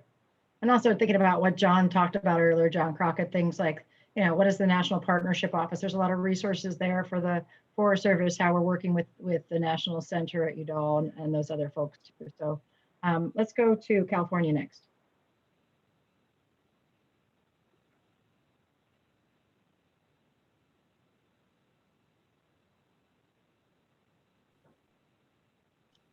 Unmute. Yes, I'll talk for the California. We brought up some of the same things. One of the things that we did bring up about having the side-by-side comparison on what's the benefit of the 638 above the other stewardship agreements. So I think that would be a good thing to kind of like come up with. And then we talked about putting I think I'm probably not saying this right, Dave, you might say it better, having like something like the Wyden Authority. You can use the 638 inside like a Good Neighbor Authority. That is something I probably, they haven't probably thought of. And as far as, doing the research, definitely having research as part of the 638. What else did I forget? Anybody? Awesome, Marina, thanks. Let's go to Alicia and other. Sure. Real quick, we were the redheaded stepchildren getting late to the group, but we did capture some really good thoughts. So there's a lot of thought being put into things like cultural and heritage issues, timber sales, prescribed fire, fire risk reduction, and water quality. Water quality came up several times. A couple of novel things that came up in our group was looking at TFPA maybe from a little bit different perspective in terms of leveraging collective capacity, so the tribes and the Forest Service, and putting that into the mix, as well as longer term vision looking at those tribes who have good working relationships with the forest, how that can be leveraged out. Did I miss anything, especially from those folks who we weren't able to hear from and capture in our limited minutes?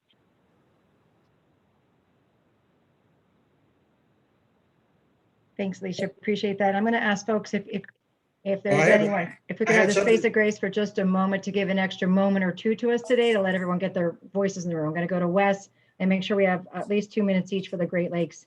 And I think it's the Southwest. Go ahead, Wes. Yeah, I had just one thing to add on that from the other group.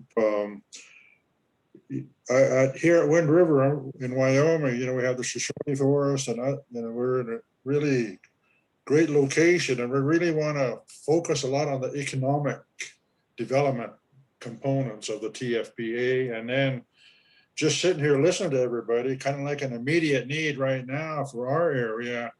What kind of planning does the Forest Service do in drought management? Because the snowpack's real low here this year. Hopefully it comes back, but we share watersheds with the Shoshone National Forest here at Wind River. So I think there's really some immediate needs too, aside from what we're talking about. Thanks, Wes. How about the Great Lakes group? All right. Hi, everyone. So I know we're running short on time, so I'll make it brief. But in our Great Lakes discussion, some of the highlights were we discussed how to approach the possibility of programmatic 638 projects. And additionally, we discussed the next steps once a forest and tribe identify an interesting idea. Thanks for that. So I know we're at time, and I really appreciate everyone helping us with the space of grace today, and a couple times we're modeling a space of grace as we move through this. Want to let you know and just reemphasize in the next sessions as we move together, you're going to get some outtakes from this. You're going to get at least some more information about who to reach out to in between these sessions to talk to. And to reemphasize again, we're really counting on all of us. We're a global we here. As you've noticed, if you look at what the chief talked about this morning, I'm not sure how many, when you compare the number of years to the number of projects, it's not the most optimized number, and it's not what we were trying to get to. And so recognizing the power of people and using our limited resources, we're really trying to invest in all of us, taking a look at whether and how we want to stream together on this to try and create that capacity where we're helping each other and kind of helping people move through the process and learning along the way and allowing us to capture that, because otherwise there's only a couple of brains working on this versus the amazing breadth of folks I saw on the Zoom call today. So, and this is just to get it started, you know what I mean, to kind of plant the seed there and help us get out there and have little tributaries off our stream that start building in our project pipe stream. So with that, Ashley, Stephanie, I'm going to go back to you if there's anything else we need to do for closing.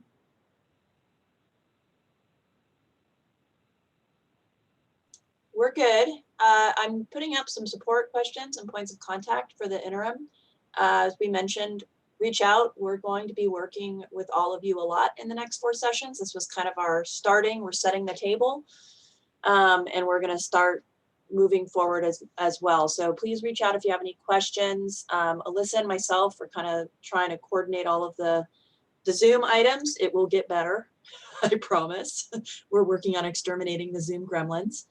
And if there's any specific content-based items, or if you're not sure who to ask, please reach out to myself and Alyssa, and we'll try to get you to the right people. But we also have some great folks from our design team who are available between now and tomorrow, and between now and next week with our later sessions. So reach out. These will be on the Google Drive. And then if you have difficulty accessing the Google Drive, please let Alyssa and myself know, and we'll get them to you.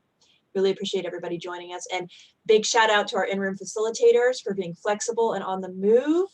You guys did great with our change of course, and it was phenomenal. So thank you to those folks. So thanks everybody again. This was sort of more directional conversation. We're really rolling up our sleeves and starting to dig into with each other and get much more, start moving into that stream and floating down it and finding our way. So will also be, if you look into the meeting packages, there's a lot of resources, templates, and tools in there, things like a project template that we're going to talk about, a collaborative capacity template. So feel free to take a look at those and give us a call if there's anything that you have questions on in the meantime before we get into the next session. Start playing with them, start filling them out, start thinking through. This is wide open. There's no wrong answers right now. And so this is really just a space to try and work through things in whatever way we can. So innovate, push things, fail forward, this is about trying and seeing what sticks. So everything's open. Thanks again. And we really, really appreciate your time. Take care, everybody. Have a safe day. Bye-bye. Thanks.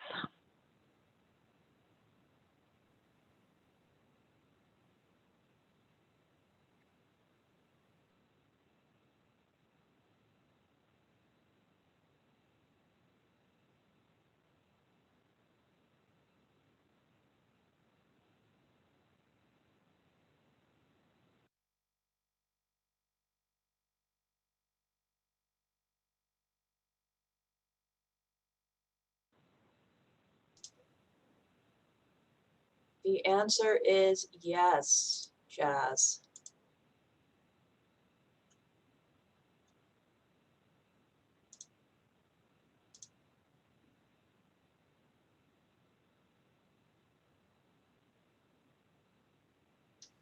All right, so we have Alicia.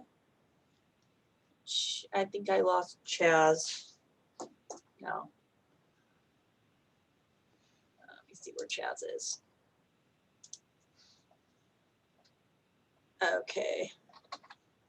Hey, Alicia, Glenn. Alicia, I don't know what happened with your phone line. I am so sorry. No, it was fine. I moved to the right room. I mean, all that worked, but no joke. I think if I like breathed in too heavily, it dropped me. I was like, I don't know where it went, but then it brought me back, and it was like, I don't know what's happening here. Energy field, something. It's all good.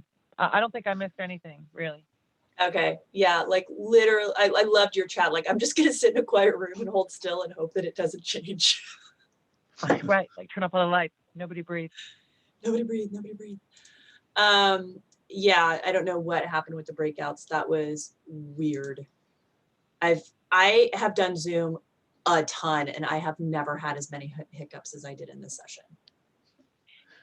The only thing to note, well, and I guess because we were stuck, so never mind, actually, I'm going to suck it back. We had a lot of facilitators. I think all the facilitators were in our room, in our little orphan room.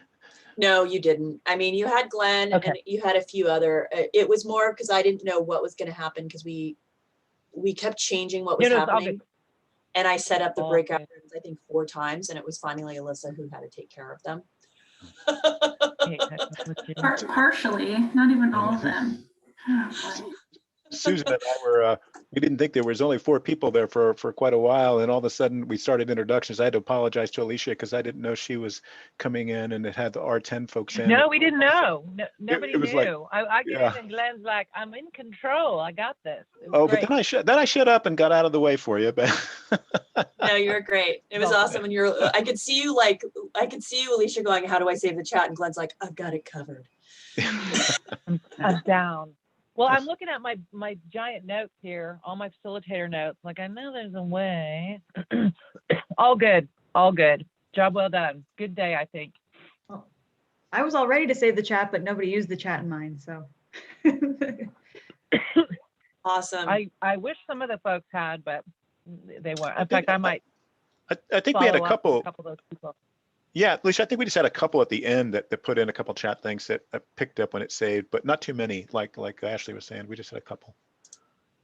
Yeah, and just so everyone knows, we double checked. Everybody received their Zoom link that said they didn't get it and contacted us. They either didn't scroll down or it got put into their filter. So there's some folks that the Zoom is going into their filter. So we're going to send just a blanket email.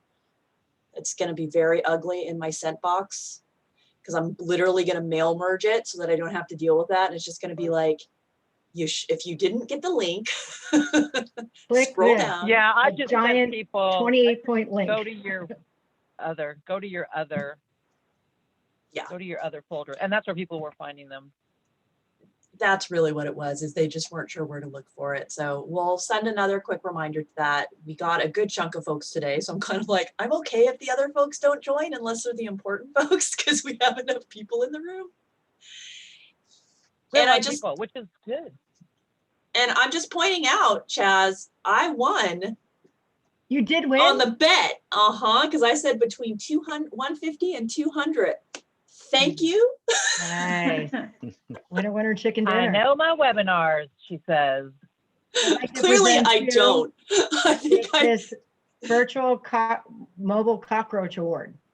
He runs across your Excellent. desktop. He's really cool.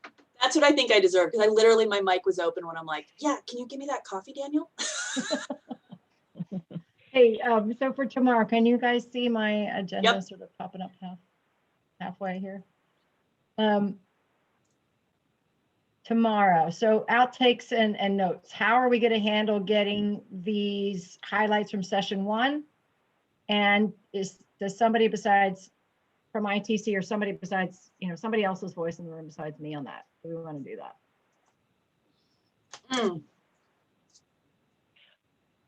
I can't. Well, no, she won't be there either. Damn it. We're Like kind a of Jim or somebody from ITC, maybe a little more ITC in the room. We had a lot of Forest Service presence today. Laura's not going to feel comfortable. She'd probably be the best to summarize quickly, but she's not going to feel comfortable talking. We're pinch hitting Jim quite a bit. Okay. Glenn, somebody else? Does anybody else want to do it? So if anyone is interested, I'm not trying to put anybody on the spot, but maybe get a little more interest. What about Keith? We haven't heard from him yet. Do we have big plans for him, or? He's set up to do some of the lessons learned and sharing on the collaborative projects generally. I'm trying to think of who was in my group. I had all the Lakota people or Oglala in the room. Yeah, is there anybody we can invite from the participants? Like start getting a participant into a more active role? Is there anybody that was sort of a rock star out there today that would be like, hey, do you want to help share the outtakes in this session as we start modeling, expanding our team group? I had a real talker, but it wouldn't be focused. Let me see if I can pull in Melanie. From the Sorry, yeah, I was going to suggest Sandy, but Sandy and I and Rebecca, Sandy and I are going to be on the listening session tomorrow, so we're not going to be here. I'm going to try to jump on for that third hour. Are you doing a third hour tomorrow? Yeah.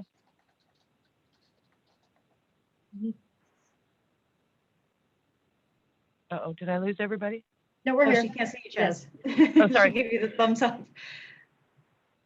Oh, okay. Yeah, I'll be on for the last hour, but not the first 2. Okay.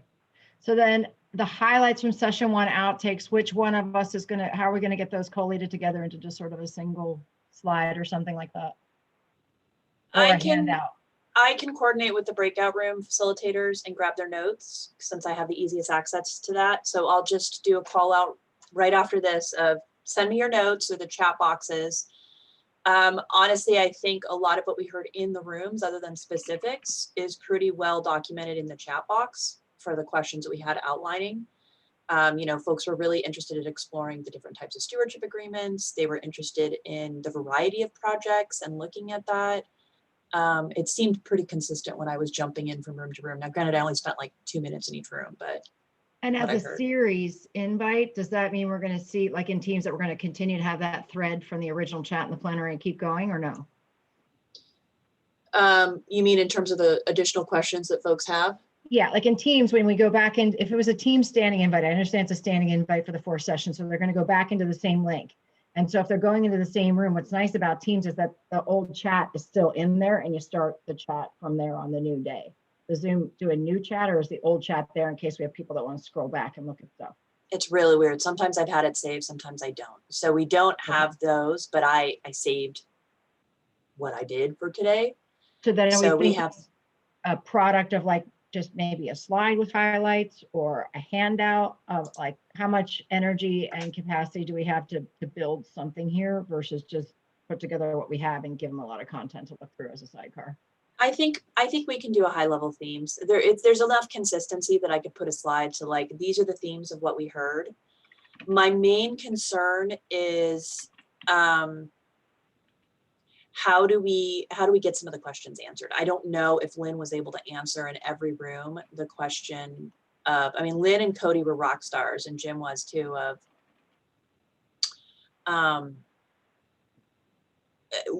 the pros and cons of a stewardship agreement versus a 638 and like the different, like figuring out which tool is the best. That was where folks were really interested. They want to figure out how, you know, okay, great, we got a TFPA, we got a tribal project, but what's the tools the best? Maybe 638 isn't, or, you know, where's their funding? They're really focused on that, where's there's funding potentially for a project and trying to make it fit with that. And I know we're trying to get them off necessarily that dynamic, but it's going to continue. So do we then, what's the capacity, you know, where does this fall then? Does it sort of fall to Glenn and Alicia's staff area? Are we going to do a Q&A doc that's a running one that we give them at the end? Like how much capacity do we have? I don't want to make a commitment we can't keep. So are we going to build, is there capacity to build a Q&A doc that we carry at least whatever we can into tomorrow's meeting and keep